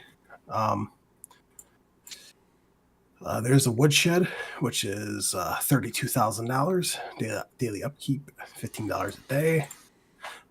Bunker silo small, $15,000, $5 daily upkeep. Cow stalling, $130,000. Daily upkeep, $35 a day. Holds 50 cows unless you extend the pasture out. Water tower is $8,000 to buy. The daily upkeep is $5 a day, which that does charge you. And then it has the dairy with the price tag $36,000 for the size of it is phenomenal. The daily upkeep is $80 a day.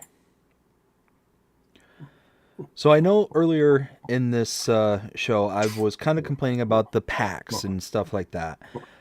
This being almost 70 megabytes, that's a very large file size. But I will say this. They are absolutely brilliant looking models. They fit very, very well within the map of Pelenier. And I could actually see using several of these for other styles of maps, especially a European style map. They're very functional models. There's the bale storage, the cow barn. I want to focus on the cow barn just really, really quickly here because $130,000 to buy, 50 cows is how much it holds. Our base game equivalent would be the Horman cow barn. That also holds 50 cows, but that one is $254,000 to purchase. So for half the price, you're getting the same equivalency for your cows. So very, very nice there. Again, you get a water tower like you were saying before, but you got to pay for the water that comes out of it. That kind of stinks. The dairy production point is also very useful for $36,000. It's basically the equivalent of, the kind of... That's massive. You get the kind of equivalent of the small farm style, but it's a actual like good looking model and stuff like that. Not saying the ones that we get base game aren't, but yeah, I mean the dairy $36,000. It's just another kind of design and another kind of look. Considering everything that you get and you can use this for, I think it's nice, and it goes with the Pelenier map itself. So yeah, it's a good one. Now I do want to point out that the dairy. So I was watching your map tour. When you first got up to the dairy, that very first trigger that you dump into, like the pipe sticking out, that's where all your liquids go. Yep. The other dump trigger is for all your solids. They go in, and to anyone wondering, which I know I'm going to stick this right now, and it's a big shout out to Looney Farm Guy for this. It will not accept bottled milk. So whatever you do, don't try bringing bottled milk there because it's not going to work. The other thing, I was actually kind of hoping that this cow barn actually came with like this ramp downwards with the Slurry Lagoon, but it didn't. But overall, yeah, I actually use that. I actually have that cow barn on my comms and play on Xbox. Yeah, like I said, the models work for a European style map. Like it's good models, and it's a brilliant map. So, yeah, all in all, just a brilliant map. And then now you have the components of said map, of said farm, for your other maps and models that you want to use them for. It's brilliant, absolutely brilliant. Yeah. Let's see here. Benji, what's going on? Says, good evening, everyone, with a wave. Gold Gaming says, and a heck of a lot better looking cow barn. Oh yeah. Gold Gaming also says, I'll say it, haha. MA7 blows giants out of the water.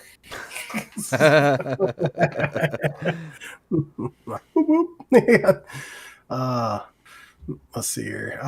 Next one is going to be the Lizard 3-point hitch transport. This is by 76 Max. Or transport box, sorry. It's 2.94 megabytes to download. Price tag is $1,900. Capacity is 2,000 liters.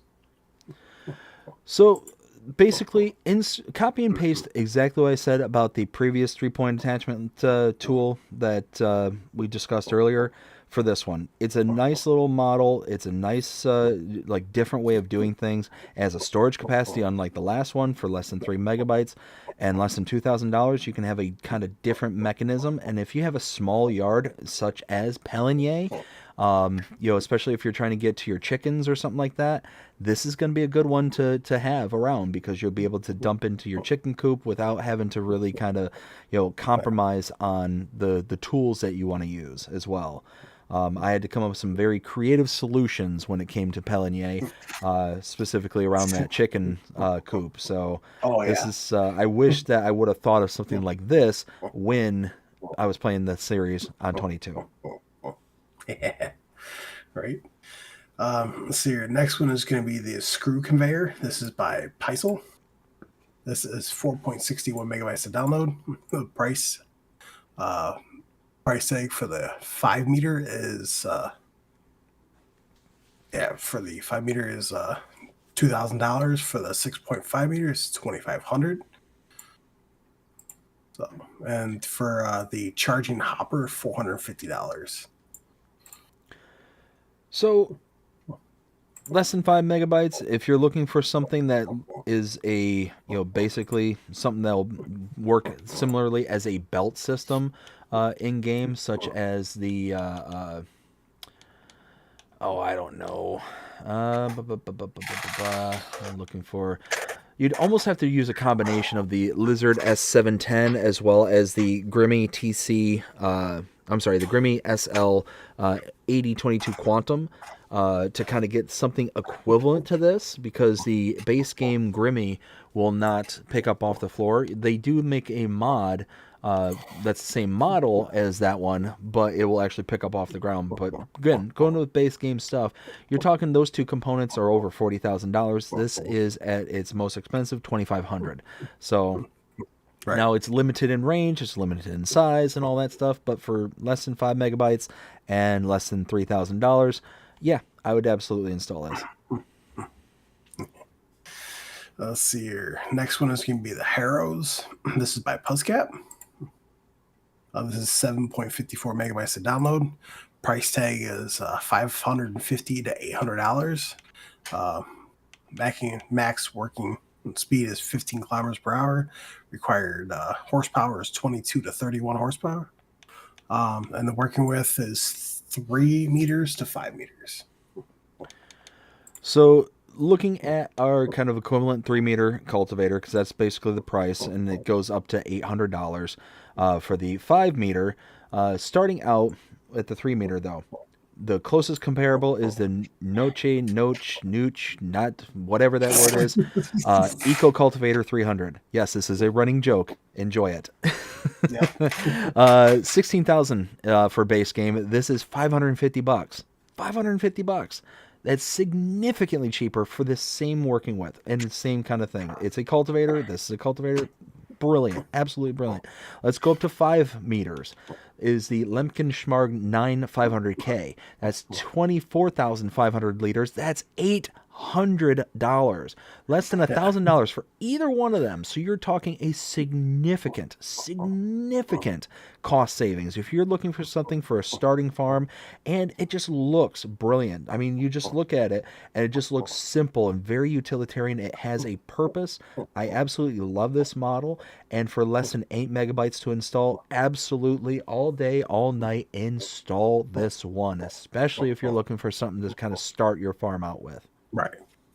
Oh, 100%. I agree with that 100%. Let's see here. Next one is going to be the Smoothwall Hopper Bin Pack. This is by BC Beeler. It's 20.30 megabytes to download. I mean, you get 1, 2, 3, 4, 5, 6, 7, 8, 9. You get 9 bins with it, all different sizes. So for this one here, you're talking about 20 megabytes to install.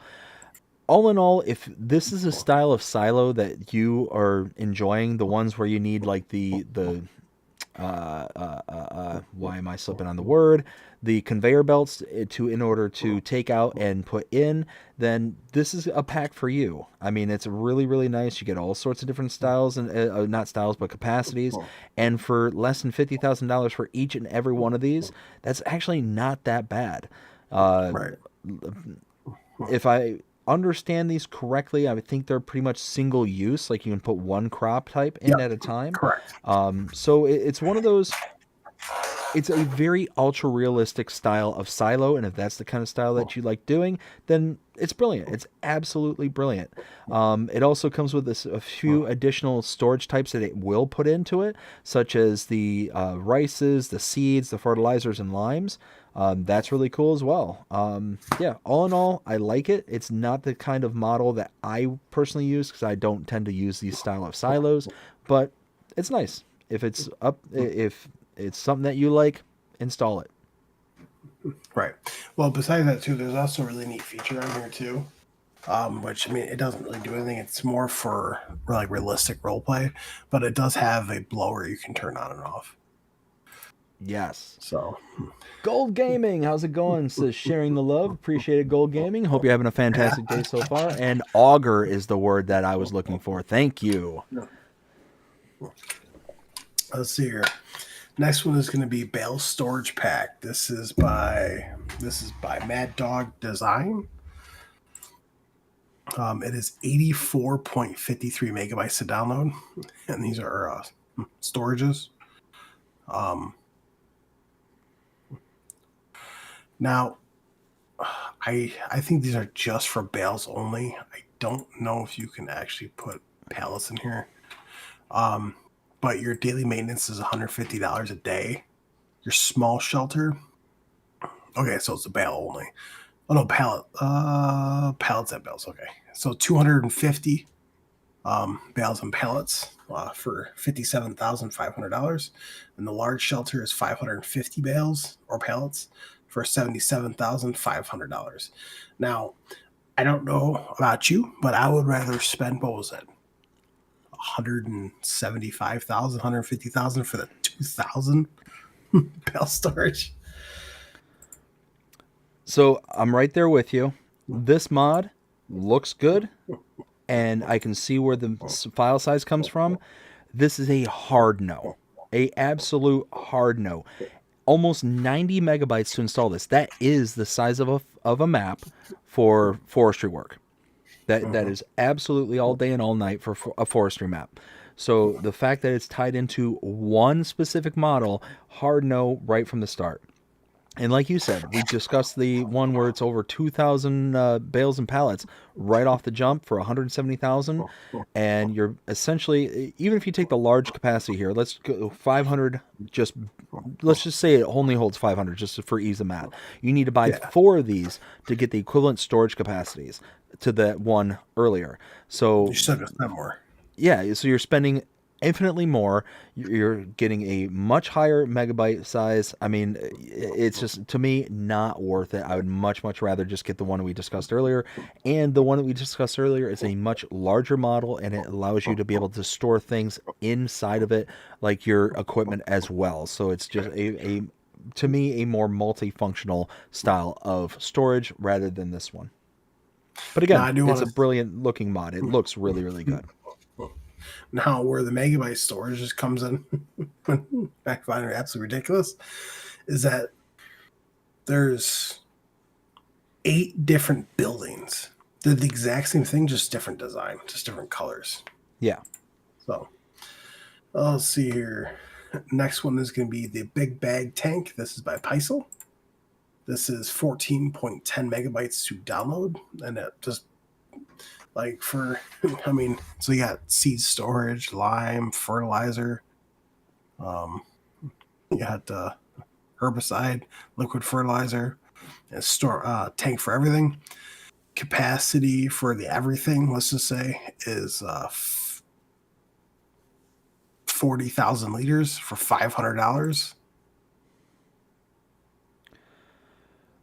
So this one here, for less than 15 megabytes to install, it's essentially silos. Essentially what these are, it's the buyable silo points where you'd be able to buy, store, and take out of.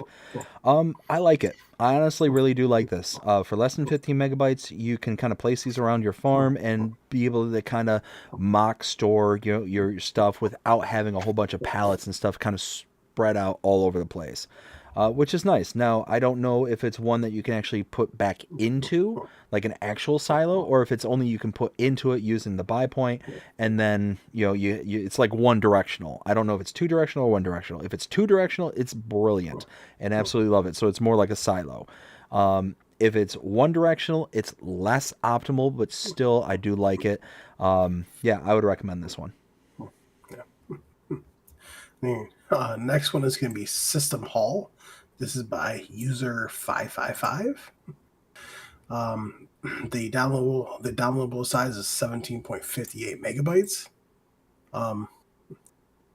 When does it say? No, it doesn't. Okay. So price tag is $150,000. The daily upkeep is $50 a day. I mean, it's a huge building, massive. And it does have like different compartments in the back. It has 3 different bays, so you can put like your, I don't know, lime. You put your lime, salt, fertilizer, whatever back there. Kiwi Sim Farmer, how's it going? Hope you're having a fantastic day so far. Yeah, I mean, it definitely has a nice look to it. It's a nice model. All in all, for less than 18 megabytes to install, it's not going to be one for me personally. It's a large file size for just a shed. And it's definitely got a very specific kind of look to it. I do like that it has that kind of loose storage in the back, as you can see in this screenshot there. Very cavernous style of building, but again, for $150,000 to purchase, we've got similar models base game that can kind of take its place. So not one that I would personally install. Right, me neither. So here, the next one is Big Metal Shed. This is by Patty and Icus. This is 6.04 megabytes to download. It is $125,000 to as a price tag, and the daily maintenance upkeep per day is $10 a day. So this one here, I like this one a lot. So less than 7 megabytes to install, 125 to purchase. That's not bad whatsoever. It's a absolutely cavernous building on the inside. It's got outdoor storage as well, so you can park your equipment and vehicles underneath that. yeah, it's a beautiful looking model. It's got a whole bunch of different color options that you can use for it. Yeah, all in all, absolutely love this mod. Love this model. Yeah, I would recommend this. Oh yeah, 100%. Next one is going to be Wooden Storage Shed. This is by Casey's Modding. This is going to be 7.29 megabytes to download. The price tag is $15,000. The capacity is 500 bales/pallets, and the daily upkeep is $30 a day. So less than 8 megabytes to install, 15 grand to buy, 500 bales and pallets. Love it. Absolutely love this mod. This is so kind of using the benchmark as what we were saying earlier with 2,000 bales and pallets. You can buy 4 of these for the equivalent and spend 60 grand. I mean, yeah, the amount that you're spending versus the amount that you're getting is a huge difference. So yeah, this one absolutely, 100% would install this one. Yeah, 100%. Let's see here. The next one is going to be the garage with a vehicle workshop. This is by Mac Trucker 921. It is 15.94 megabytes to download. The price tag is $106,000. The daily upkeep is $20 a day. It does say configurations. You can choose from one solar panel for $350 an hour income, or 2 solar panels for $700 an hour for income. So for this one, for less than 16 megabytes to install, 106,000 to install, you have the option to put in solar panels, 1 or 2. I mean, it's a nice looking model. It's got a whole bunch of different color options, as we can see in the screenshots. Would I install this one? Likely not, just because, there's so many other options that we have available to us nowadays. It's, a workshop area where you can repair your stuff. Yeah, it's one of those. Mac Trucker, I like their mods, I like their models, I like this mod, and I like this model. Just a little too rich for my blood. See, the one thing I do like about this is that the workshop takes up all 3 bays. So you can pull in either bay and then be able to customize your vehicle. That is nice. That is absolutely nice. See here. The next one is going to be Small Container Workshop. This is by Nico M. It's 0.74 megabytes to download. The price tag is $5,000. The daily upkeep is $5 a day. I actually really like this one because it's got a kind of unique look to it. It's got like the little storage container and all that stuff. Like just kind of like an improvised working area, and I really do like that. I think that's actually kind of really cool. And for $5,000 and less than a megabyte to install, yeah, I would say absolutely install it because it just looks good. Oh yeah. Next one is going to be Double Door Garage. This is by Vanquish 081 and Pitsty. It is 11.07 megabytes to download. The price tag is $48,000. The size is 40 by 25, and the door is 6 by 15. So for less than 12 megabytes to install, $48,000 to place. It's a big, large building. It's got tons of space on the inside. It's got a workshop on the inside as well. It's got automatic and manual lighting for the building itself. Looks good, and it doesn't take a lot to install. I'd do this one. I'd install this. Let's see here. Next one is the placeable gas station pump. This is by Mac Trucker 921. It is 1.38 megabytes to download. And the price tag is $2,500. And now this does have a 15% discount when you buy fuel here. So for less than 2 megabytes to install, $2,500 to actually purchase. Brilliant. And you get a discount of 15%, which, especially when we're first starting out on our games, that's always a welcome sight. So yeah, I would install this one. Absolutely.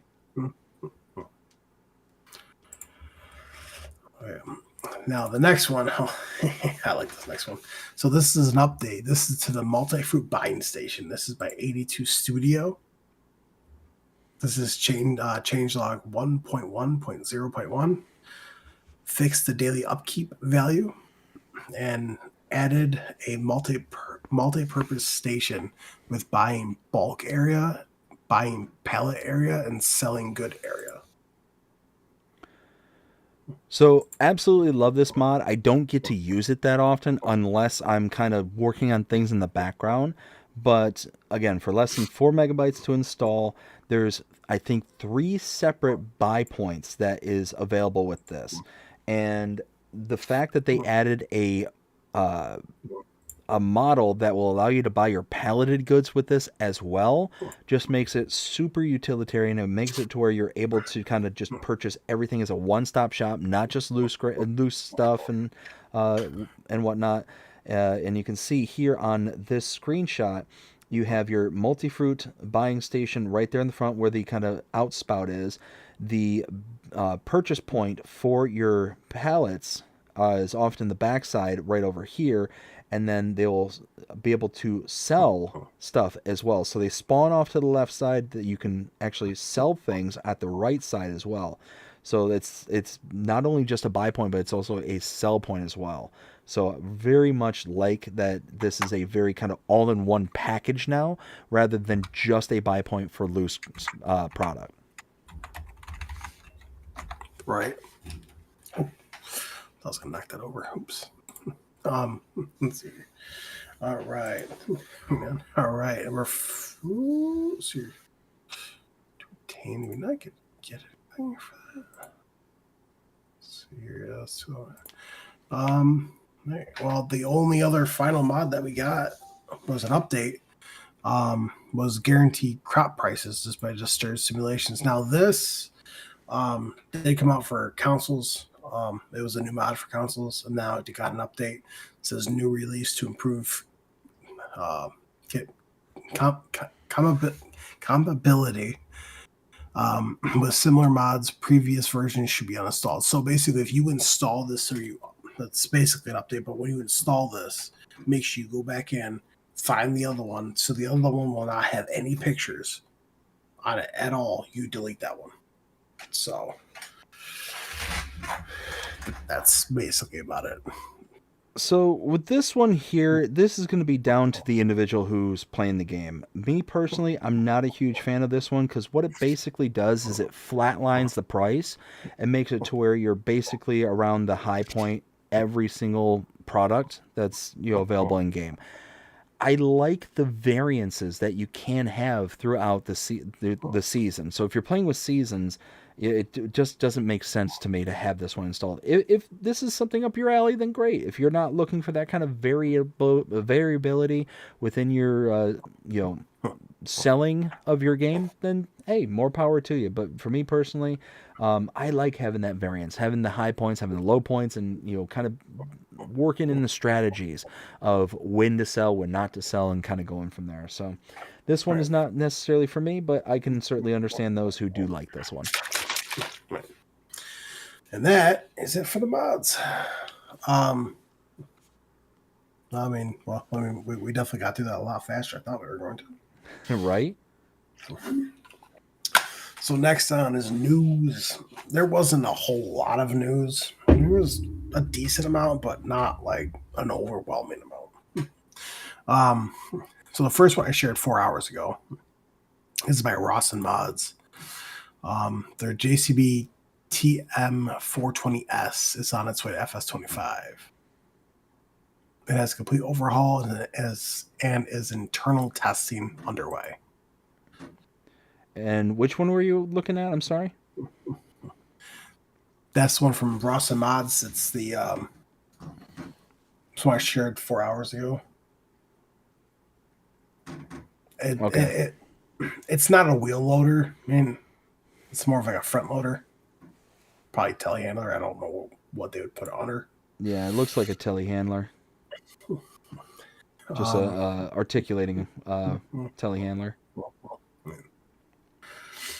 It might be. Actually, it might be a front loader. I mean, I personally am not going to use that, but it's by Ross and Mod, so I had to share it. So Next, real quick before we move on, Rail Fanning Jonah says, "Does WillT have 1 million cows yet?" no. Well, get on it.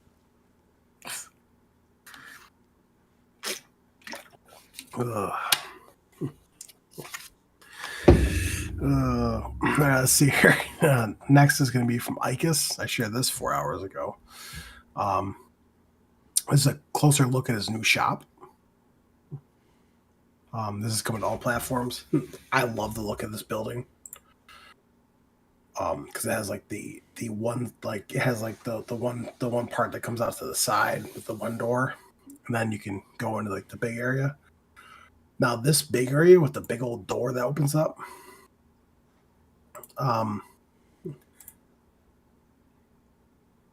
that is nice. So the smaller area, so the smaller door, when you go through there, that's where the workshop is, as far as I could tell. But the bigger bay door,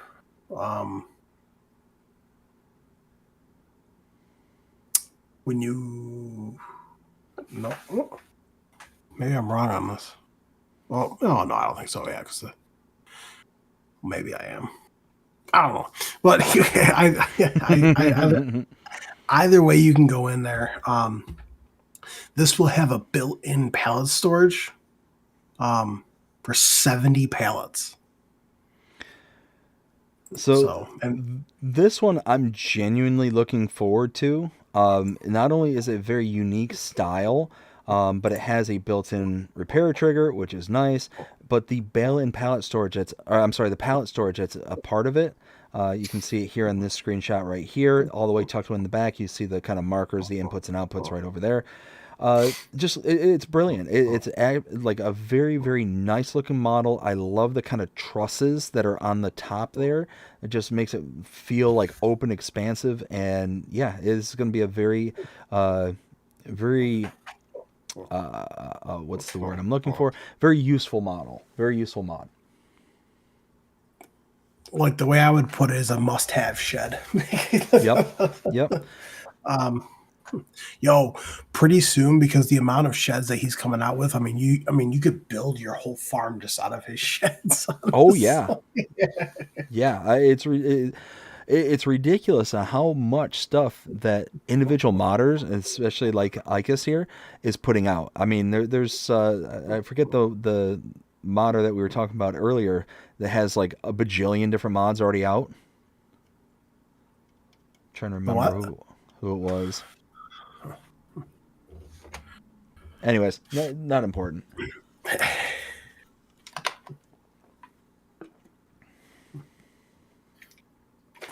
Was there? Well, there's another one. I'm not gonna share this one on here, but if you guys follow me on Facebook, then you'll know what I'm talking about. But I did share a post from Salabuki, but you guys can go check that out if you really want to. I'm trying to think here. So 13 hours ago. Wait, this is So this is from Icus. This is just saying that the new feature for the bail and pallet storage. What's the date? 16th of this? Okay, so yesterday from Ada Modding, he's making the Joskin Rotary Pasture Topper Pack. So it's going to come in 1.8 meters, 2.2, 2.7, and 3.6 meters. Basically just a mower. This one, I like this one for the small farms. The small farms that are going to be out there, having a nice little mower that's straight edge kind of thing, that's the kind of toe behind, it'll be nice. But not something I'm going to go tripping over myself to go install. Right, 100%. So also yesterday from Roughneck Modding Crew, basically all this is just stating is that they're working on a bed pack for their Ford, Lizard for council. But for council people, there will be a bed pack coming in the future. But for right now, it's just free on PC. But yes, they are coming with a bed pack because of the they have several different mods right now with Giants. So, okay,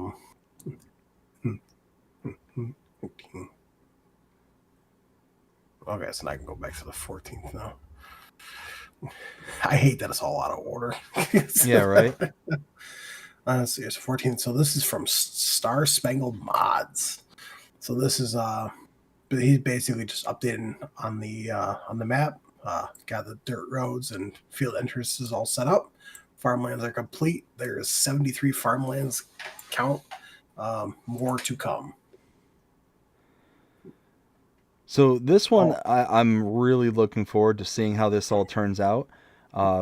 This has been one of the few, because of Star Spangled being a part of my Discord, where I've been actively like seeing it kind of grow and develop.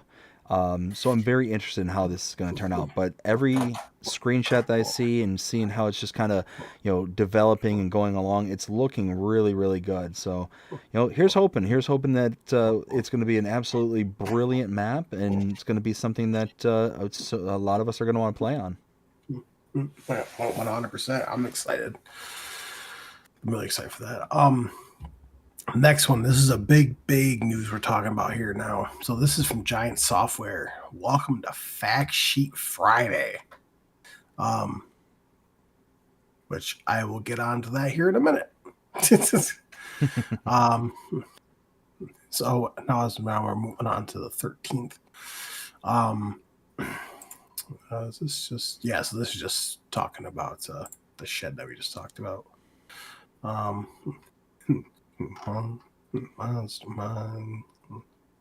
Yeah, from Ross and Mods. So this is just an updated list of everything they have in testing. So everything that I'm about to read off is pending. So you have the JCB Hydraulic 110W, the Bailey TB Trailer Pack, the JCB Agri Load All is update. Taylor Attachments Bag Lifter, Taylor Attachments Manure Fork Pack, Bailey Bale and Pallet Trailer Pack, JCB 220X Excavator, Bailey Bowser, JCB E-Tech Power Pack, and the JCB Teletruck. Now, these other two are in council testing. This is JCB Fast Track 8000 Icon and Bailey High Lift Trailer update. So, I personally like how modders are doing this. How they're like updating us and like they put out a list. This is what I have. This is what's in testing. This is what's still pending. So, and I think it's because of the whole kind of compensation of no longer having a full a full testing list from Giants. I think that a lot of the modders and map makers out there are basically like, okay, well, if the community isn't going to be able to be kept up to speed with Giants as a kind of all-in-one kind of location, well, then we've got to kind of pick up the ball. Right. So you're also news from Roughneck Modding. Here we go. So they have their Super Duty pickup. So all these are all pending. So you have Super Duty pickup, Brant 1124 deck over trailer, A-frame cabin, 4-bay shed, and the UBD 1116 dump trailer. So that's all stuff that's with Giants right now. From now we're moving on to the 12th. From Mr. Hector Mods. This is FS25 Carpathian Countryside Map Progress. So basically he got two of the three villages completely remastered. Now I'm not going to show all these off because there's 8, 9, 6, there's 61 pictures. But I said I'm not going to show all these off because there's a lot of pictures. But if you want to, you can head over to his page, take a look. But it absolutely looks phenomenal, though. Oh yeah, I mean, I can only imagine just how brilliant this map is going to be. Just because I absolutely loved Carpathian Countryside for 22, getting all the kind of models and stuff like that we've gotten for FS25 and all the kind of updates and upgrades that we've gotten from FS25, I think that this map is likely going to be an absolute scorcher of a map, and I'm really excited to see exactly what he has to offer. Oh yeah, 100%. Let's see here. Now moving on to February 12th. This is from Custom Modding. It says the King in the Road is back. The Landall 845 AG Hollow series. What can be improved? I'll start strobe lights. So their low loaders coming back. I use this a lot in FS22, so I'm very thankful that's coming back. Oh, it's a beautiful looking mod too, so looking forward to that one as well. Oh yeah. So we also have news from JHHG Modding. This is a collaboration with Teagle Machinery. He's also partnered with Sim Modding. Basically, every Teagle thing that came in FS22 is coming back. So this I'm really looking forward to, specifically the Tomahawk. I absolutely loved that mod for 22, and the reason I loved it is because it wasn't like a straightforward kind of thing. It actually kind of had some, I'll label them as quirks, but in a good way. So basically what it is a shredder. It's essentially all it was. So you could throw in like a bale of straw and it would come out as straw. But if you put in something like, I don't know, I think it was corn or potentially even sugar beets or something. Like if you put in sugar beets, it'd make chopped sugar beets. If you put in corn, though, it actually spit out pig food. Yeah. And it was just a cool kind of way. And if you wanted cheap pig food, that's the way to do it. And especially in 22, where pig feed was really expensive to buy, it was really expensive to make. That was the brilliant way to be able to make a lot of it very quickly and for next to no money at all. Right. Yeah, it was.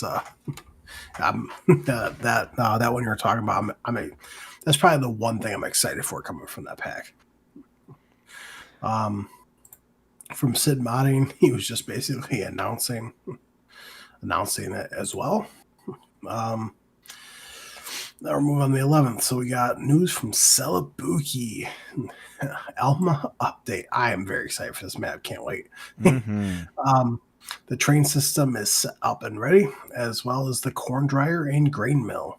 The spawn point for purchase vehicles has been slightly changed, leveled, and widened, so you will no longer have problems with equipment tipping over.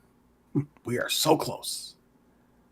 So I was so tickled pink when I heard that was going to be changed, because I ended up buying on my Let's Play series on Alma for 22. I bought it was the John Deere fertilizer spreader and sprayer. I forget what the model is called specifically, but when I bought the dry box for that specific mod, the dry box kept flipping over every single time. And it took me about 40 minutes of nonstop struggling to just get it to where it was finally going to get into a position where I could just hook up to it. And then immediately going around the corner at the first turn, going from the main street to the dirt road section to go towards the main farm, I ended up flipping the whole unit over. So needless to say, I struggled that day. That was a very weird phrase. Tickle me pink. Oh, you never heard of that one before? No. Being tickled pink, yeah. That's funny. Let's see here. And then we got new news from Hispano Modding from the 11th. So this, should I go over this entire list? Ay. All right. So I'm just joking. Of course, I'm not going to go over this entire list. I just expanded it on the screen. Basically, everything with a green check mark is what they're converting over to FS25. So, Yeah, needless to say, there's a whole boatload of stuff, and yeah, we're going to be getting quite a few, and we're getting more stuff than not getting stuff converted over. Looks like 1, 2, 3, 4, 5, 6, 7, 8, 9, 10, 11 out of this whole list is not coming to 25. Right. And I think it's funny though, because the Legacy Premium Cutter Pack, the one I told you about, the one that came with like the headers with the header trailers, and then you have like the same headers but with built-in trailers. Yep. That's coming back. I'm very excited for that. Can't wait for that. So yeah, but there is a whole bunch of mods coming from Hispano modding. So be prepared, including his containers. So beauty. I'm really missing the wood containers. I don't know if anybody else is, but I really miss those wood containers. I know that wasn't Hispano that made that, but I would love to see that come back. Giants haven't said anything, so I don't know what's going on with that. Yeah. Or, you know what? I'm kind of curious if they're going to add it in with the free content update, probably. Fingers crossed. All right. Now we can talk about the Fact Sheet Friday and what has happened. Yeah, boy. All right. So now, are you excited? I'm going to say, so if you compare this to the very first DLC from the year one season pass from FS22, they're starting out strong. Remind me which one was the first on FS22? Ontario Carrero pack. Yes. Okay. Yep. Completely useless unless you did vineyards. Yep. Now I want to give a big old shout out to BDD because I had to drop my wife off at work, and I came home and I fell asleep, and then I woke up to hear my phone go bring bring bring. now some of it was him, but some other things was just notifications. I looked at it. He goes, yo, did you see like the new DLC just dropped? Like the announcement for it? I was like, no, I just woke up.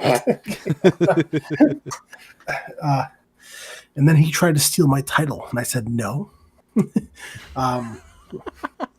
So this, which I'm gonna prop this back over here. Go to blogs. So the very first DLC for FS25 Year 1 Season Pass has been announced. The next pack coming soon. Now this right here, I have heard a lot of people complaining about this. And there's only one technically, there's two things that people are complaining about. Number one is because this came as a mod in FS22, and people are like, well, you're just taking from what the modder made till now. No. What the modder brought was a lizard brand. This is the actual name brand. Plus, we're getting new brands as well. Mm-hmm. And also, another big one too that I heard from someone, and I'm going to go a little rant here for a minute. And if anyone's watching this right now, make sure you share this. So hopefully it'll reach this guy so he can watch it and find out. But Giants listen to everything that their community says. Now, they can't do certain things because of councils. Like ground deformation was a big part in FS25, and they had to do a lot of work around to be able to get that to work on all platforms. So not everything that you're going to want is going to come. So I just want to put that out there. Put this right here, 12 machines and 7 brands. This thing looks like a beast. So as you can see right here, these are all the things you're getting. So basically, you have the machine itself. I found out there's a seed hopper, there's a seeder, a planter, a weeder, there's a sprayer, there's a slurry spreader, there is of course your corn header, your wheat header, your also your grain hopper. There's also a cultivator. So basically the cultivator and the seeder or the cultivator and planter go together. So, which of course Nexat is new. Ironbach, that's base game. Evers Agro is not really a new brand. That has been in FS25 already. I mean, it's a new brand to FS25 when it first launched, but not as in this pack. Greenoff, that is new. Baderstad, of course, that's not new. And then Wineoff, that's also not new. That's also base game. But the one I'm excited for it is the Daman. I think that's how you pronounce it. Daman, whatever. You actually see a lot of these here in New York. Like I've probably seen a dozen of these in New York. It's like smaller sprayers. So,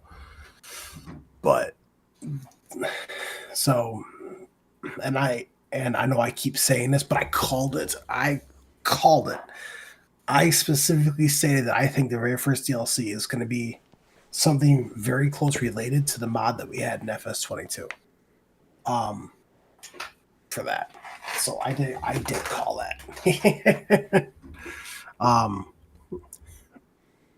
So that's the very first DLC. So innovative machinery, which I can see right where that comes from. Now we go back. We can go up to Fact Sheet Friday.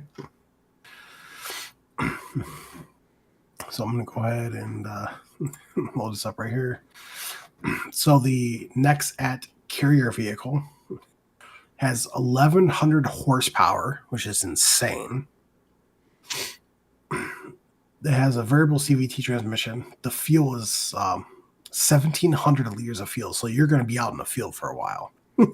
That's has a weight of 24.4 tons and the speed of 25 kilometers per hour or 15 miles per hour.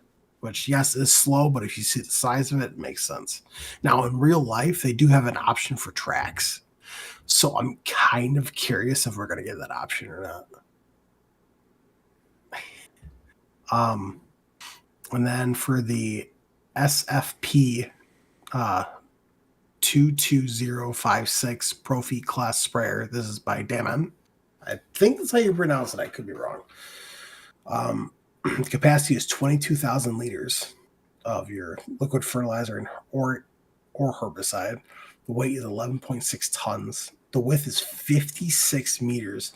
The speed is 12 kilometers per hour, 7 miles an hour. So, and here's a picture of it working in the field. So, I am excited for this particular DLC.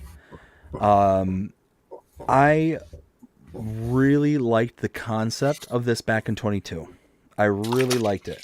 But because everything was all separated out and was a part of, your kind of collection of mods to download, obviously the megabytes are important to me and other console players. It was a massive commitment to not only install the main machine, but then all the subsequent other parts and pieces that went along with that whole system. So it was massive. It was absolutely massive when everything was said and done. Now that this is a part of base game, I don't have to worry about that as a console player about it taking up system size or system space for my mods. I can actually install this and have it as a part of the game itself. It's going to be a part of the base storage and all that, so I'm not concerned about that anymore. So I'm really looking forward to that, number one. Number two, I think it's a brilliant system. It is an absolutely amazing thing. You can go lengthwise down the road and not have to worry about working with or anything like this. I could see this being very useful for like really small spaces and still having a big machine in order to get the job done quickly, like a UK style map, being able to kind of snake your way in and out of specific areas and hedges and tight roads and stuff like that. I could see that being brilliant for that. But like I said, I'm just excited. I'm really thinking that this was a absolutely home run for the first DLC, and makes me very excited for some of the other DLCs that we can get later on this year. Because, like you had mentioned, the Antonio Carrera pack that we got for 22, it was nice. Yeah. Don't get me wrong. It is what it was, but unless you did grapes and olives, it wasn't that practical for anything other than that. Now, I understand why it was the first DLC, because grapes and olives were brand new last year. So a lot of us were trying it for the very first time, and we didn't have anything, prior to that. So it made sense for it to be that specific pack. Well, So, there's also another reason why it was the very first DLC, and that's because the owner of Antonio Carrera, the founder, um, he wanted to see it in a game, like his brand in a game before he passed away. He passed away 4 days before it got released, oh wow. so he was never able to see it, unfortunately. But um, now, from what I'm looking at this picture right here, which I cannot enhance this picture, but you remember the mod in the FS22 when you actually had to like put like the header and everything onto a separate trailer and haul it? This looks like it actually folds up onto the machine and you can just go. Yeah, I think you're right, because I'm looking at the blog where it actually shows the Nexec pack all-in-one system. It's the cutting-edge farming Nexec pack coming soon. Yeah. I'm looking at the one where it's actually traveling down the road with the little small ape vehicle right next to it. Yeah. It definitely looks like it's all kind of folded away, and almost looks like that might be like a corn header on the one side, maybe. Yeah, I'm not 100% sure. I don't know. I'm not quite sure what that is that it's traveling down the road with, but regardless, it looks pretty legit. And yeah, it's one of those that I'm looking forward to this. I think this is going to be an absolutely brilliant thing. And yeah, it's kind of an all-in-one system. You can see the list of machines. It's got the Nexco, the sprayer module, the Crossstar Max, the Toric NX 1400, the Rotodisc 2030, the TrueFlex Razor, the Carrier, the Inspire, the Seed Hopper, the Tempo Slurry module. Like, there's a whole bunch of different things. It's basically an all-in-one system that's absolutely brilliant. So you can kind of go with one machine to rule them all. Like one ring to rule them all. Bingo. Now, for anyone wondering, because I actually had some people question me on this because they're like, well, I mean, how much is it going to cost? They haven't stated that. Now, for anyone wondering, this does come out on March 11th, which is coming up pretty fast. So if you go under DLCs, though, and you'll see it right there, Nexac pack. Now, it does say $8.99 USD, but that's because it's $1 off. So technically, you're spending $10 on this. Now, if you go down to where's it? The Antonio Carrera pack was $10 as well. Well, the price change, so the price is about the exact same, but I find this a little bit more useful. And if you come down right here, you can actually see everything. So you can see the machine, you can see the slurry module, which holds 30,000 liters for that slurry module. 30,000 liters. And then you have the Toric NX 1400, which is by the Evers Agro. This is 14 meters. This is the slurry distributor that you hook up to that. 14 meters. And then you have the seed hopper, which, if you kind of do a 1-to-1 comparison, just really quickly here, looking at like a tanker with 30,000 liter capacity, about the closest we have to that would be the Garant PQ 32,000. It's 32,000 liter capacity. Yeah, I mean that module right there, that trailer, or that tanker, I should say, is $258,500. It's a 4-axle trailer. It's massive. But it doesn't have a spread width because you need the components to go along with it. So it's an additional $100,000 just to have the applicator for it. Right. So it's one of those. Oftentimes, if this follows the kind of general path that I've noticed a lot of mods take, is that the main equipment, the actual tractor, quote unquote, is going to be extremely expensive. It's going to be extremely expensive, but the individual modules that you buy with it is going to be relatively decent priced. That's going to be my guess, at least. Right. And then you have the seed hopper that's actually by Nexat. Holds 20,500 liters. Now, I don't know because it's not on the fact sheet yet. I don't know if it's just seed or if it's seed and fertilizer. So that I'm still waiting on. But still 20,500 liters. That's pretty good. That's you're gonna be out in the field for a while. Yeah. Yeah.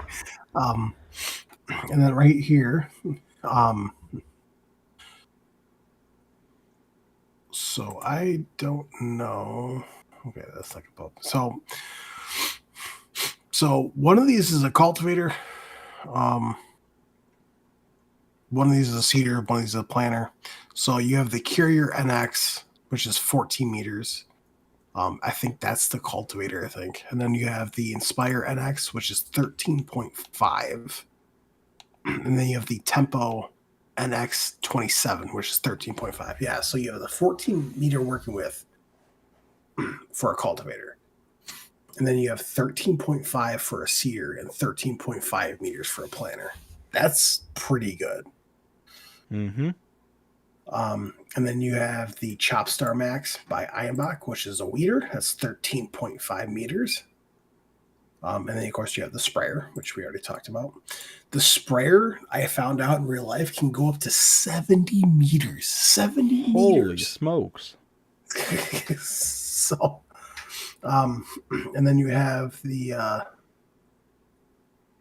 this next one is the hopper, for like your grain headers.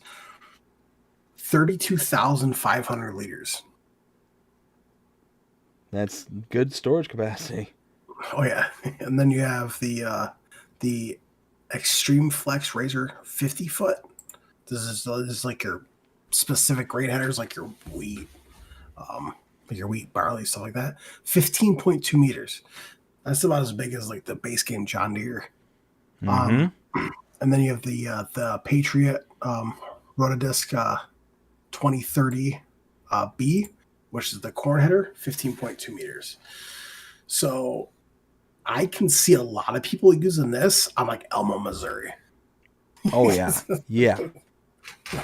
Like, so, and then if you do have the year one season pass, it is included with it. Which I'm going to talk about something here in a minute. So now we're just we're waiting on some other things, and then for year 2, we got a whole bunch of stuff coming. But the second DLC is Performance on Plains and Prairies. My big speculation on that is it's going to be big American stuff. Now, I personally think that we're going to get the brand new 9RX that came out, that brand new one.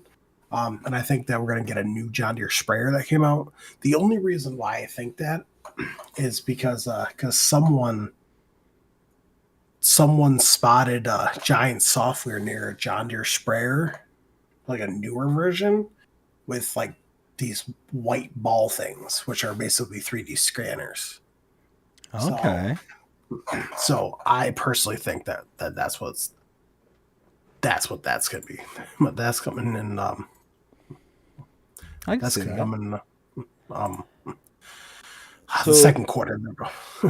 So real quick, so Jonah asked you if you had your 1 million cows yet. You said no, but now he followed up and says, "Do you have at least one cow?" Well, yeah. So right now I have on my console, on my Xbox, I have 10 Holstein calves and I have 10 water buffalo calves, and then I have 10 Holstein middle-aged cows, and then 10 water buffalo cows. Because the way I'm doing it is that I place in a cow barn that holds 20 cows. That's where I'm putting the calves. Once they become middle-aged, I move them to the main cow barn on Comston. And I keep them in there until they're full grown, and then I move them to the placement one from MA7 Studios, which after I extended the pasture out, which is like 285 cows, so I'm gonna move them out there. So until I got 20 cows. That's what he's wondering. No, so you got some work to do. Is what you're saying? 40 cows. Oh, 1 million cows. Yeah, good luck. Actually, I just got an update. It's 1.5. Just saying. We also got Kiwi Sim Farmer says, looking forward to the DLC. Absolutely looking forward to the DLC. And says, gotta go dinner time. All right, Kiwi, well, hope you have yourself a fantastic rest of your day. You take care, and we'll see you again next time. Thanks for stopping by. So next thing I want to talk about here, this came out, it was last week or the week before, but it says, was it like the path to our farm or something like that, but what's next? So we got the announcement for the first DLC already. I know so 2 weeks from now, we're getting Farming Simulator VR.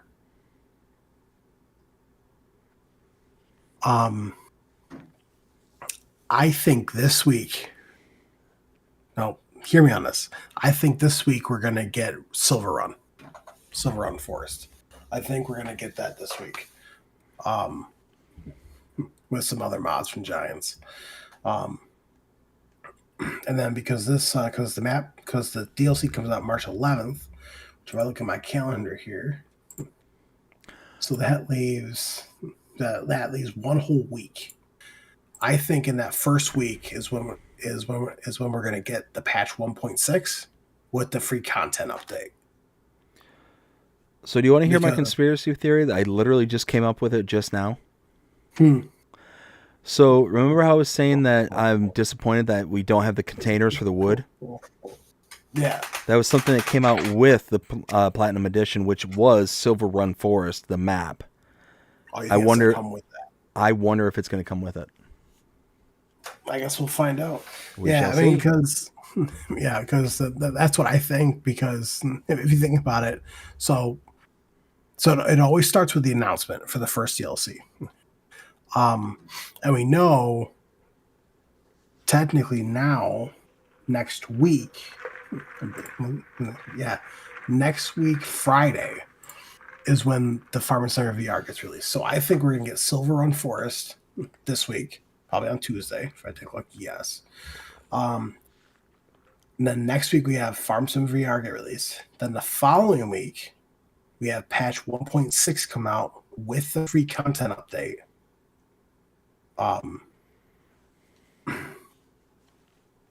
And then we're gonna have the first DLC get released, and then the following week we're gonna get the remastered map number 2. That's what I personally think. Because by that time, basically the first quarter will be over. There'll be like a week and a half left. Well, yeah, you figure Q1 ends at the end of March. Correct. So, and if you think about it, the way this is going in the right order. So it says first pack, including year 1 season pass. So you got the announcement, right? Yep. That came first. And we already know it's on the 11th from March to get released. So we already know the release date for that. We already know February 28th is the release date for Farm Simulator VR, which is next week.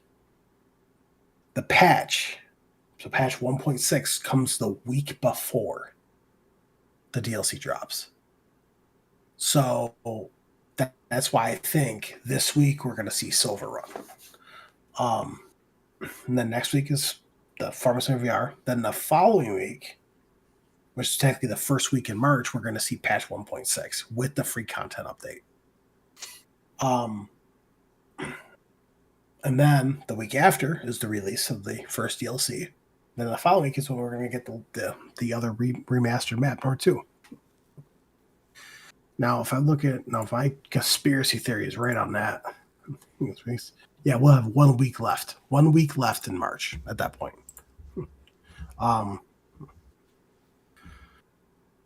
Now, as for quarter 2, patches and content updates, yes.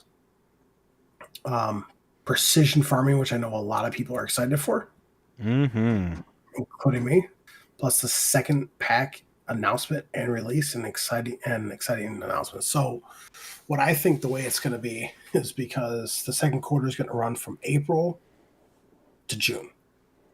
So the beginning of April to the end of June, because that's April, May, June. That's 3 months. I personally think in April is, yeah. So I personally think in April is when we're going to see what the second quarter is going to be all about, and then probably get some more giant software mods, and then I think in May is when we're going to hear the announcement for the second DLC. I think May is also when we're going to get precision farming. And then in June is when we're going to get the new patch with the free content update and the release of the second DLC. That's what I personally think. So I can see it. I can absolutely see all of that. It would really track, for what you were saying with Q1, like that kind of order, that kind of, that kind of layout. I think that the Q1 stuff is pretty firm as to the order and the kind of representation that they have here, top to bottom, left to right kind of thing. That would just make sense kind of thing. As for Q2, I would imagine, with maybe some variation, just a slightly bit, that they're probably going to be following a similar style of pattern between Q1 to Q2. So you would imagine that the DLC is going to announce sometime in Q2, or I'm sorry, it's going to be announced and say, hey, this is what we mean by plains and prairies and stuff like that. Followed by, kind of content updates and announcements and all that kind of stuff. My guess is that the content update is going to be, the precision farming, and that's going to be coming. You're saying April is when you're thinking? Yes. Did I catch that right? Yeah. I'm thinking that it's probably going to be in May. Okay, so yeah, I agree with that. I agree with closer to May, towards the end of May is when I think that the precision farming is likely going to be coming out. Yeah.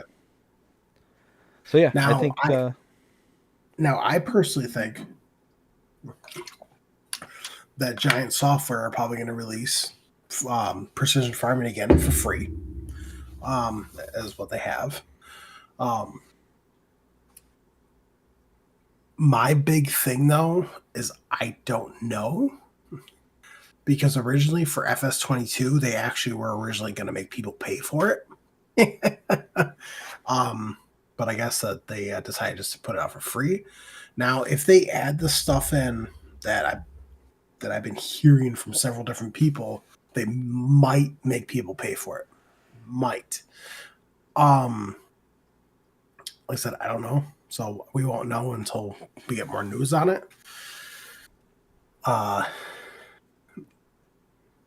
So I guess just stay tuned. But you know me, I post everything. So oh, for sure. It's one of those. Here's the thing: is that if it goes from like you got to pay for it now, I would pay for it personally. I've enjoyed precision farming that much over the past 2 versions of the game that I think that it would just be it'd most likely be worth the investment at that point. Especially if you played it in the past, you've enjoyed it in the past. My guess is that more than likely the amount of stuff that they're going to bring in addition to for the new version of precision farming is probably going to be quite a significant bump up. I just thought of something. What's that? If you think about it, so year one season pass for FS22, there was 4 DLCs. I think there's 3 and an expansion, because you have the Interior Crero, and then you have Precision Farming DLC that was for free, and then we had the AGI pack was for free, and then the second pack of the DLC was the Kubota pack, which was basically $13. Yep. And then we had the Arrow Grapeliner Series 7000, which was not part of the year one season pass. That was just added in. I think Giants are going to follow a very similar thing. So we got the very first DLC announced. Then I think we're going to get Precision Farming probably for free. We might see another DLC get released probably for free from Giants if I take like yes. And then we're going to get the pack number 2, which is Performance on Plains and Prairies. And then I think that we're probably going to see like a small little DLC maybe from somewhere. And then we're going to get the third pack, which is the Stars Align, which the third pack of the year one season pass in FS22 was the Vermeer pack. Which I think that DLC is going to be about the exact same range. It's probably going to be about $8-9. And then we had Pumps and Hoses. I don't think that we're going to get a third-party DLC. I don't know. I wouldn't count on it. And then Giants released the Porsche Diesel Junior 108, which they might release something like that again. I don't know for certain. But then if you think about it, so if you take all those out, you have 1, 2, 3, 4. Because you have the Platinum expansion. That's number 4. And then here you have the expansion. So I think they're going to follow something very similar to this. I just thought of that. I could see that. Absolutely. So, and then I think next year they're going to announce probably a year 2 season pass, which is probably going to follow very closely to this as well, because we got 1, 2, 3, 4, 5. We got 5. With some third party DLCs and stuff like that in there. Like I said, for the first pack, for the first DLC for year 1 season pass is definitely better than the entire Crero pack in my books. I feel like Precision Farming, when that comes out, is going to be better than FS22. Now my question is, do you think that the Performance on Plains and Prairies is going to be better than the Kubota pack? Oh, man. Here's the thing is the brand of Kubota by itself, I wasn't terribly impressed with. It was fine. It is what it is. And being an American market, I see Kubotas all over the place. So that's cool. But I'm not a huge Kubota fan or anything like that. So it's not something that really kind of was special for me per se.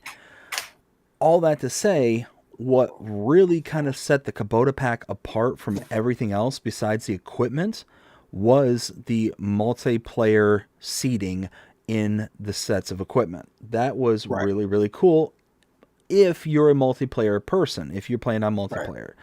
So, again, it's a very specific use case and all that kind of stuff. All that to say, I wasn't terribly highly impressed with the Kubota pack when everything was all said and done.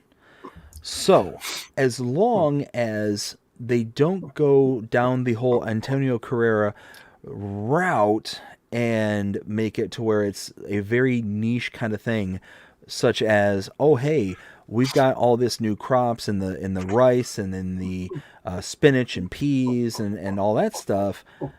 Let's release a DLC that's specifically hyper-focused around equipment for those specific use cases. Right. As long as they Like, don't do something like that, then yes, I think they're going to be significantly better in the second portion of this, or the second DLC of this game versus the second portion of 22. right. And I mean, the only reason why I think that we're going to get the new 9RX in the next DLC, if it doesn't come in the free content update, if you think about it, John Deere always puts their newer stuff in. Have you noticed that? A lot of their newer stuff is usually in. I should say sometimes. So I feel like that's definitely going to be coming to the game. Now, like I said, someone did report that Giants were scanning a John Deere sprayer, the newer one, which would definitely fit performance on plains and prairies. Now, this is my other big speculation. Now, let's see. I'm gonna do this here. I'm gonna put this over here, just so no one can see what I'm doing. so I'm gonna come over here. Oh, I type in.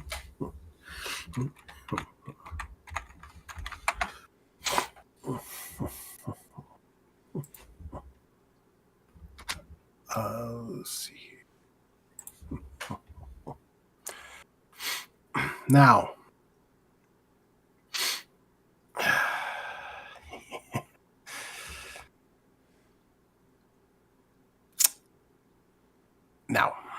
hear me out. I think we're going to see a new brand. And the only reason why I think this is because, like, look on this here. I think we're going to get the brand GEA How.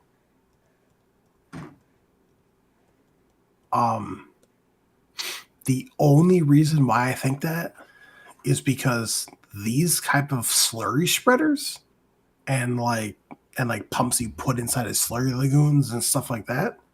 The only reason why I think that we're going to get something like this in that DLC is because these are meant to be on plains and prairies. They're meant to cover big ground. So if you remember Custom Modding's Velmetal pack, right? The big old slurry tankers, right? Sure. That's what these are. Now, that's just the theory of mine, honestly. I don't know. And plus, GEA, let's see here. So, results in less ground impact when turning. It's field-proven power steering system and super power suspension. So GEA makes some of the top-notch slurry spreaders. That's just my personal opinion. I could be 100% wrong on that, but that's what I personally think. I think we're going to see a mixture of like John Deere, probably some Case, probably some Versatile. Because, okay, how many things are coming in in this new DLC? Let's see here. In the new DLC, it's like what, 13, I think? 5, 6, 7, 8, 9, 10, 11, 12. 12. 12. So we're getting 12 in that pack. Now, if we go down to our Carrero pack, 1, 2, 5, 7, 8. There was 10 items in that. So almost 12 items. Hear me out. In the pack 2, which was the Kubota, we had 1, 2, 3, 4, 5, 6. Wait. 2, 4, 6, 8. So we had 9 items. Oh no, 9, 10. We had 11 items. I think we're going to see probably about anywhere between 12 and 15 items. I think. Okay. Because that's typically how I'm seeing it at this point. But they're all going to be bigger pieces of equipment. Now, if I go back, and the pack 3, which is a line of stars, the pack 3 for year 1 season pass for FS22 is the Vermeer pack. That came with 1, 2, 3, 4, 5. That came with 5 different items. So I think that we're probably going to see probably anywhere between 6 and 8 items, I think, in that pack. And I think it's going to be about the same price. Now, as for the platinum, of course, or the premium, or the expansion, of course, we're going to get a new map, which is about usual.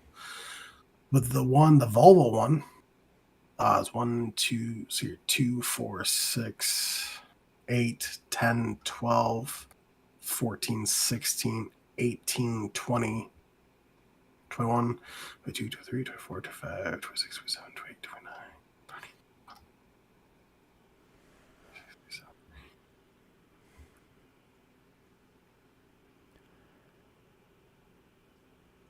So to go back to the Plains and Prairies, I just want to We had 60 items with the platinum.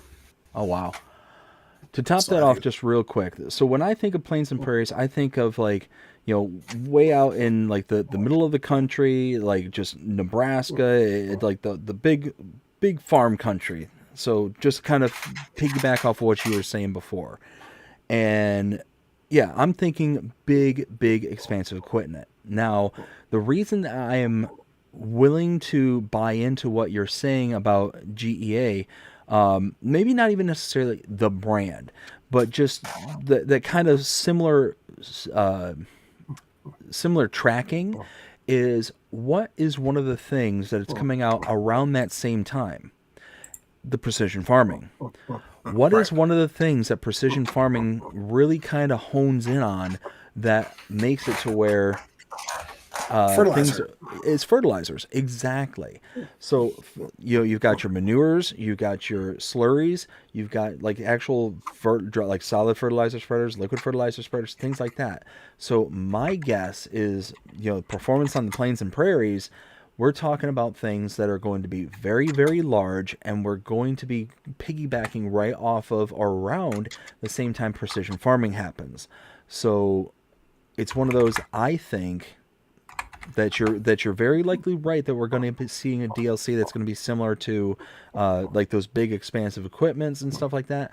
Am I convinced that it's GEA? I'm not necessarily convinced it's that, but could be something extremely similar to where it's going to be a company that it could be a new company, and that it could be something specifically around, the manures and slurries and the kind of applicators that are available out there. That's kind of going to be my kind of 2 cents on the whole thing. Yeah, I mean, it's very interesting to actually have a different conspiracy theory on what everything's going to be. And I know that if you actually go on Google and you type in innovative machinery, you know what popped up? Oh, I bet you it was the Nozak. The Nexac. That's what popped up. That's exactly what popped up. So that's why my very first thought was that. And if you type in Plains and Prairies, or even you type in performance on Plains and Prairies, I mean, yeah, sure, you're going to get links to the Farming Simulator page and all that. But if you go to photos, I mean, sure, you're going to see like prairies and big open plains. But one of the very first things I saw was slurry spreading. I saw big tractors. I saw big equipment. So it's going to be very interesting to see what comes in that DLC, though, because I think that one's more focused towards American players. Yeah, which, again, that would make sense. Again, when I hear Plains and Prairies, I immediately think of, the middle of the country here in the United States. I don't think of a whole lot of places outside of the United States that would be very, quintessential Plains and Prairies, at least that I can think off the top of my head. So, and that might be my American bias speaking, but that's just off the top. So it's just one of those. I'm thinking we're gonna get, like you said, some big equipment, and I think it's gonna be something that's gonna piggyback off of of precision farming. Yeah. I also had someone I was talking to the other day that plays farm sim as well. Somebody that came into the to the travel plaza, so we were just talking about it. That's wow!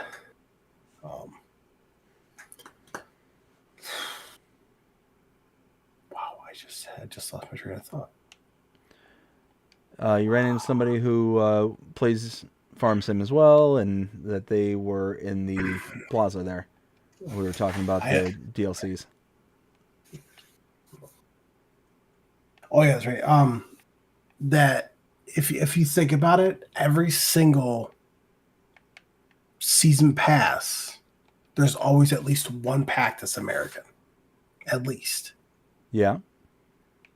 Like for the year one season pass, it was Vermeer. That's mainly based American because Kubota's made in Japan. Yep. Yep. And the year two season pass, I believe it was Oxbow. I believe Oxbow was mainly pushed towards that. But I mean, so I think that the Plains and Prairies is probably going to be the closest thing besides this next ACT pack, which yes, it is a German-made company that makes this. But what are the chances of you seeing this thing in Germany compared to here in the States, like this next ACT? Mm-hmm. Mm-hmm. So I think, hear me out. I think the year one season pass for this season is going to be focused more on American style stuff to a certain degree, but not the expansion. I think the expansion is more going to be focused on the UK stuff. I mean, yes. Let me go down here. Like, where is it? Like, Weanoff, that's not an American brand. Everett Egg Rope, that's not American. Vaderstead, that's not American. These are all German made. Eyenbach. The only American brand that's on here is Damon. That's the only American brand. So I think they're actually pushing for more American brands, I think. So that's just my personal opinion. Well, at this point, it's as good a conspiracy theory as any. Right. All right. Let's move on because I know that we can just talk about that all day. The next thing is Giants did release the magazine, number 8, magazine issue number 8. So if you want to go and read that, it basically just talks about everything about farm sim, about what has happened, what's coming up, about and it shows like from like photos from every single game. Like I can see like FS15, FS19, FS22, like different pictures. Plus on the front cover, it looks like it's talking about the Farm Singer VR. So you can just go check that out. And the only thing that I have from the 10th, the only thing I have from the 10th is from Hispano Mate. And so these are every mod that Hispano has pending with Giants right now. Pin this up. The Flexi Coil ST820 multifunction, which they had in FS22. So multifunction. So basically, that is going to turn a cultivator into a subsoiler, basically. Nice. The MacDun FD 2-pack plus Demco trailer pack. Kloss Dominator 108. The Boral 3320-76 Paralink hoe drill. And the air cart, which is like the medium size, because the other one from them came out, the 8-meter. This is the medium size, and right now they're working on the bigger one, like the 32-meter, whatever it is. I know they're working on that one. Vicon Extract Pack, Case IH Magnum 7200 Pro Series. I'm probably gonna pronounce this, but Joyer, Benson SPSL9, Big Bud 747 16V, Carnarvon Pause Pack, the Horse Joker 12 RT, the Double Roller Pack, Anderson Group Stack Pro 7200, the Agrisim Cultiplow Platinum, and Low Loader Gale Trailer. So though that's everything that's with Giants right now. So that was posted on the 10th. So that was the beginning of last week. So everything else was on the 9th and going on further from that. So just to touch up on the 9th though, because it's all Star Spangled mods. Basically just showing what he's got done and stuff like that. So well, more than that, Star Spangled Mods has been talking about how he wants to make a map for pretty much every single state here in the United States. And what this one here on the 9th is showing is his idea for Wisconsin.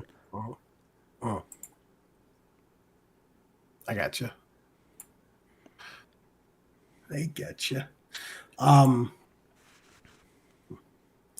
Now I know. So that guy that I ran into, he also had a big theory. I told him it was a far-fetched theory, but it was a pretty good theory. Let's hear it. So the plains and prairies, right? Mm-hmm. His conspiracy theory on that is that's going to be the introduction to 4X maps on all platforms. Oh, that's a pretty big stretch. I know, right? That's almost kind of what I said. I was like, dude, I wouldn't get your high hopes up on that one. I'm like, that's a great theory, but I don't think that's. I told him, I'm like, if anything, it's just going to be big equipment. It's all it's going to be. Yeah, I mean, here's the thing: is I'm personally not hopeful on 4X. I would love to be wrong. But I'm not hopeful on it because here's the thing. You take a look at Appellier. You take a look at Calmsden. 700 megabytes to download. 800 megabytes to download. Now double it. Right. Double it. I mean, You're talking over a gig just to be able to install a map. That's a significant portion of the space size that we have currently at our disposal for consoles. I don't see that happening. Where is this right here? There's this map that came out for PC Mac only because it was Fresh Dash Map 4X. I think that's how you pronounce it. Guess what the downloadable size is for that map? How much? It's a 4X map. 188.04 megabytes. Okay. And this is a 4X map. I mean, DJ Goham even stated, how is this not on all platforms? If it's this small of a downloadable size, like how is it not on all platforms? Like he was even confused. Well, and what that tells me there is more than likely that's a very like forestry heavy map. Because you said it was 170? It was 188. 108. So that would be just about perfect for a 2X forestry map being about 90 megs. So basically double a 90 meg forestry map.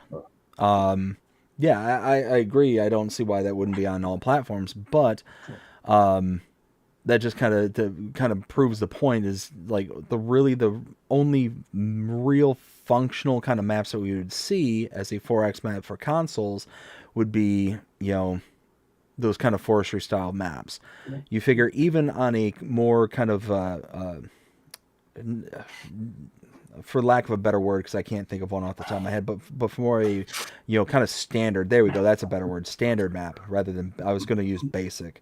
Like if we use Frankenmuth as a kind of base example, 344 megabytes for that map there, right? Now double that. You're talking six. You're talking the size of Pelinier. It's almost the size of Pelinier at that point. For double, Frankenmuth map. I don't know. I don't see. God, I just don't see 4X for consoles. I just really don't, and that might be the kind of pessimistic view of it. I would love to be wrong. I would really love to be wrong. I could see that just causing more headaches than anything to make it a 4X map. Unless Giants has something in the works to where they're going to expand the amount of space that console players have available to them. Which again, I know that like PlayStation and Xbox really kind of said no, you're only allowed X amount of space, and that's why we have what we have.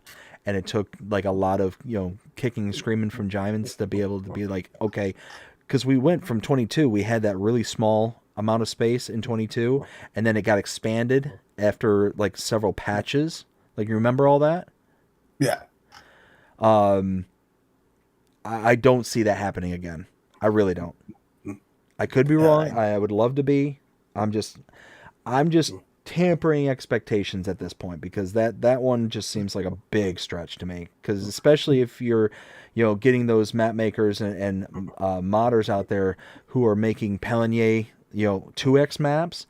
Now Pelinier 4X is going to be insane. It's going to be a huge megabyte to download. At that point, you're talking gigabytes. At that point, and yeah, just not going to be something I can see. Right. And I'm just really good because I'm scrolling through here, see if any other thing got announced or not, but nothing else really got announced. But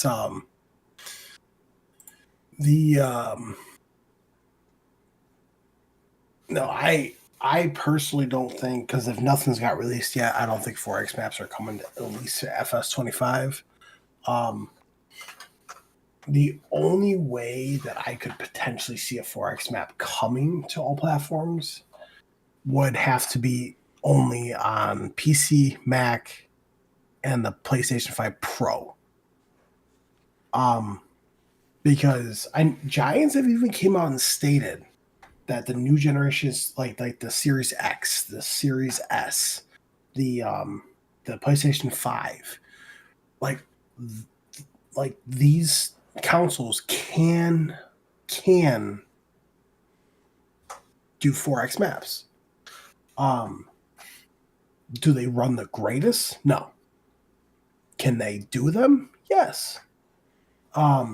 I think what their big problem is, though, is that they don't want to release a 4X map and have it not playable. Yeah. So, well, yeah, now, especially for all, the people out there. They're like, oh, yeah, well, we just released this to everyone. And then all of a sudden, the PlayStation Slims, the Xbox Series X, either can't keep up, or they can't, perform as optimally as the Series X or the PlayStation Pro. That would be a very, very bad look and an unforced error at that point. Well, see, the PlayStation 5 Pro, I know they also tested it on there as well, and it ran smoother than smooth on the PlayStation 5 Pro. Yep. So what I think, now hear me out on this, I think the next game, which is probably not going to be for another couple of years, I think we'll see 4X maps. Because at that point, Microsoft will have released a better Xbox because they're trying to outbeat the Pro. Yep. But I know that that PlayStation is working on the PlayStation 6, which is going to be even more powerful than the Pro. So I feel like we'll probably see 4X maps about that time. And I know a lot of people want to see 4X maps. It just won't happen unless the Giants came out and said otherwise. Yeah, exactly. Unless they figured out some sort of wizardry, Right. I would just err on the side of don't expect it. That's at the end of the day, just err on that side. And if we're surprised with the 4X map that's available for all platforms, amazing, great, wonderful. Right. If not, at least you're not disappointed. Well, I know in FS22 we had a 4X map released that was on PC, Mac, and the new gens, which is PlayStation 5 and Xbox Series. Yep. But it was because originally it came out on all platforms, and then I know PlayStation 4 and Xbox One players were complaining about this map crashing constantly. So the map maker went out and put it as new gen only with PC and Mac. Yep. So then when I got updated, that's what I went to. I played on that map. Yes, it was playable, but the amount of it wasn't even my internet connection. I thought maybe it was my internet connection because it kept like jittering a lot, and it was just having a tough time focusing and bringing everything in. And I'm like, it's like a lot of the shaders and stuff like that just weren't filing, I guess, if that's the right word for it. Weren't composing properly. So, I mean, like I said, it was playable. It was. I didn't play it. I played it for 2 seconds, and I realized that I would not be happy with the map, so I didn't play it again. But that was the very first time we ever got a 4X map. And I think after that happened, I think the Giants were like, no, at least not yet. Yeah. And I keep saying it. I would love to be wrong. I would absolutely love to be wrong. But I'm keeping my expectations on that extremely low. Extremely low. Because, like I said, I would much rather be surprised in one direction than, surprised in the other. Right. I had to stand up for a minute. That chair is so uncomfortable. Well, no, because I don't have my chair yet, the one I want to get. But no, as of right now, I'm actually using one of my kitchen chairs. Gotcha. Okay. It has like a soft padding to it, but it's so worn out to this point that there's no padding anymore. So you're basically sitting on wood. Ouch. Ought to look into getting one of those butt pillows. Well, I mean, I do have a recliner in here, which I use when I sit down to watch the TV in here, or if I was playing the Nintendo 64 earlier. Oh, nice. So GoldenEye? I was sitting down with Donkey Kong. Ah, there you go. And then Bree came in and she wanted to play. So she didn't want to play Donkey Kong, so we just played Star Wars Pod Racers. Oh, there you go. Yeah, after 2 games, she stormed out. She said, "This stinks." She kept losing. And so I ended up turning it off, and she came back in. She goes, "I challenge you to a game of Monopoly." I'm like, "Why? Because you lost yesterday?" She goes, "Yes, I want to win." Dude, she whooped me so bad. It wasn't even funny. She got so lucky because she landed on chance, right? Mm-hmm. I shuffled those cards very well. You know what the very first card was? Uh-oh. Advance to Boardwalk. So she got Advance to Boardwalk, so she bought Boardwalk, and then she landed on chance again, and it said Advance to Illinois Ave. So she went all right down to Illinois Ave. She rolled just shy of go to jail, and then she rolled just the perfect dice and landed on Park Place. I'm like, you gotta be kidding me right now. And then probably at least 5-6 turns later, she had hotels up, and I'm like, yeah, I'm done. Oh yeah, that definitely sounds like a good thumping right there. Yep. Oh man, I tell you what. So a little funny story. My wife's side of the family, they are cutthroat when it comes to Monopoly. Like absolutely cutthroat. It's gotten to the point where I cannot play with her father My father-in-law is so insanely competitive, but at the same time, his daughters are so fiercely loyal to him that if they start to lose, they start selling off all their things at extreme discounted rates to him. Oh, jeez. Because they have to see him win, kind of thing. So if they have no chance, they're like, okay, here you go. And just start handing him stuff. Oh, It's like, wait a minute, what the heck is going on here? what's going on here? Someone needs to explain it to me. Oh my goodness. Yeah, it's bad. It's really, really bad. It's, it's still snowing here. Whew. Ugh. Like I Yeah, said, so like I said, I won't tell you what it's going on down here. they, I mean, because see, we're supposed to get 12 plus inches of snow. So we're supposed to get anywhere between a foot and 3 feet of snow by the end of today, because today's Monday. Oh, today's Monday. Great. A, I don't have to work, and B, hopefully new mods. Ha ha ha. Oh, dude, I drank that G Fuel and now I'm awake. Hey, I warned Bree. I told her right off the bat. I'm making G Fuel. I'm gonna be streaming. She goes, okay, I'll see you in the morning.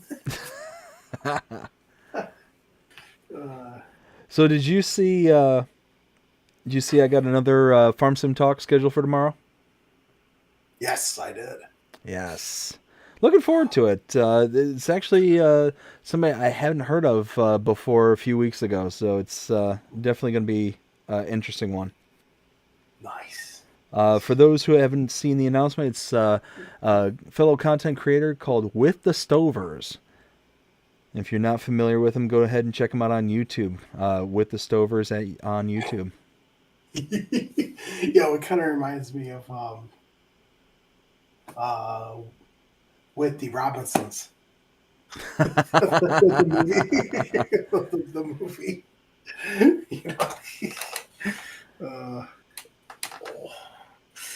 I was actually caught off. I was caught off by surprise the other day because I was playing Farm Sim and then Bree asked if she could play it. I was like, "Huh?" And she was like, "Yeah, I want to play." Did you look at her and it's like, "Who are you and what have you done with my wife?" No. I was like, no. I looked at her. I'm like, "Sure, here you go." So I handed her the controller. Not even 5 seconds later, I ripped the controller out of her hands, and I'm like, "You can play once you learn how to play." And she goes, "Why?" I'm like, "Why?" I went up in the air, like in the build mode. Dude, I should have taken a screenshot of it. I should have. She literally did donuts, basically, like circles in my cornfield. Oh no! Crop destruction turned on. Yeah. And Aww. The worst part too is that it was with the dirt bike. What? So she was literally driving around on the dirt bike, and then she really gave me like those puppy eyes, kind of like, please, like I want to play again. So I'm like, listen, listen, I play realistic. This is how I'm playing. You just messed up my crops. Don't mess up anymore. I have to use the restroom. I come back to the restroom and I see her sitting there nicely, just playing, driving nicely. I sit down. I'm like, see, you're doing it good. She looks at me right in the face, and she was like, "I love you."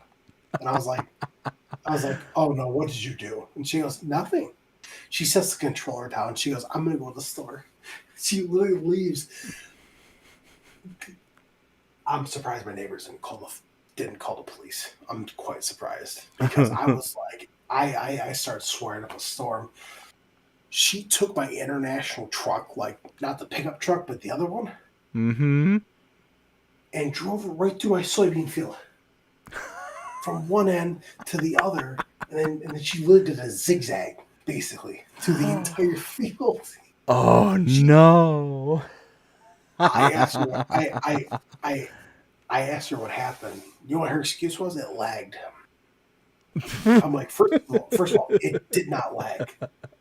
She was like, it lagged for me. I was like, no, it didn't. It did not lag. Like the router's right there, the thing's right there. There's no way on earth that it lagged. No way. So I'm like, you know what? That's it. I'm done. I'm not letting you play this anymore. And she goes, okay.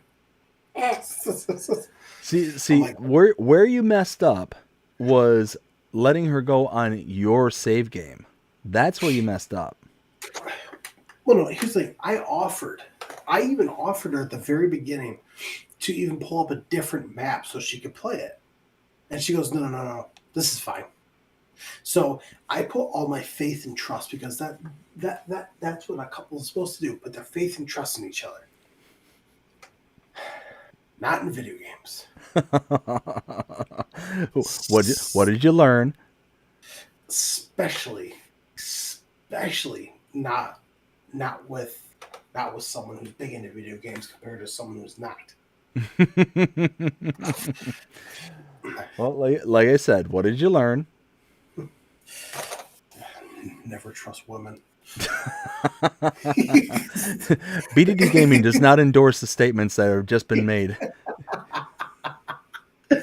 No, I'm just playing with you guys.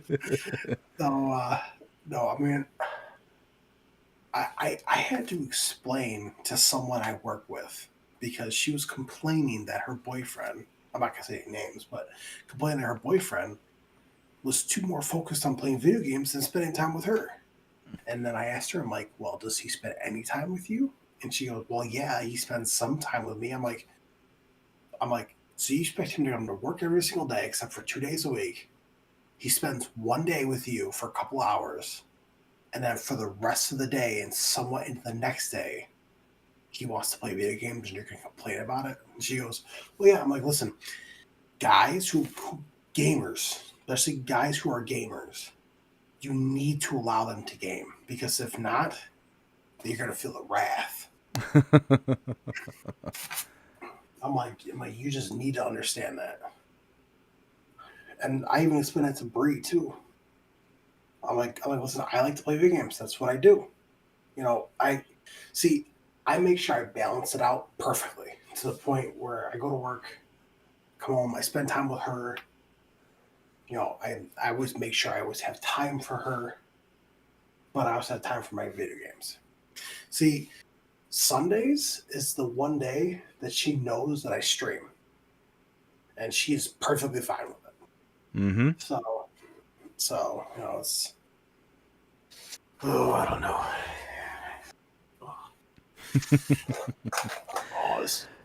Well, I tell you what, it is now 1 o'clock in the morning my time, and I think that this will be probably a good spot to go ahead and leave this episode of AgriBusiness Tonight.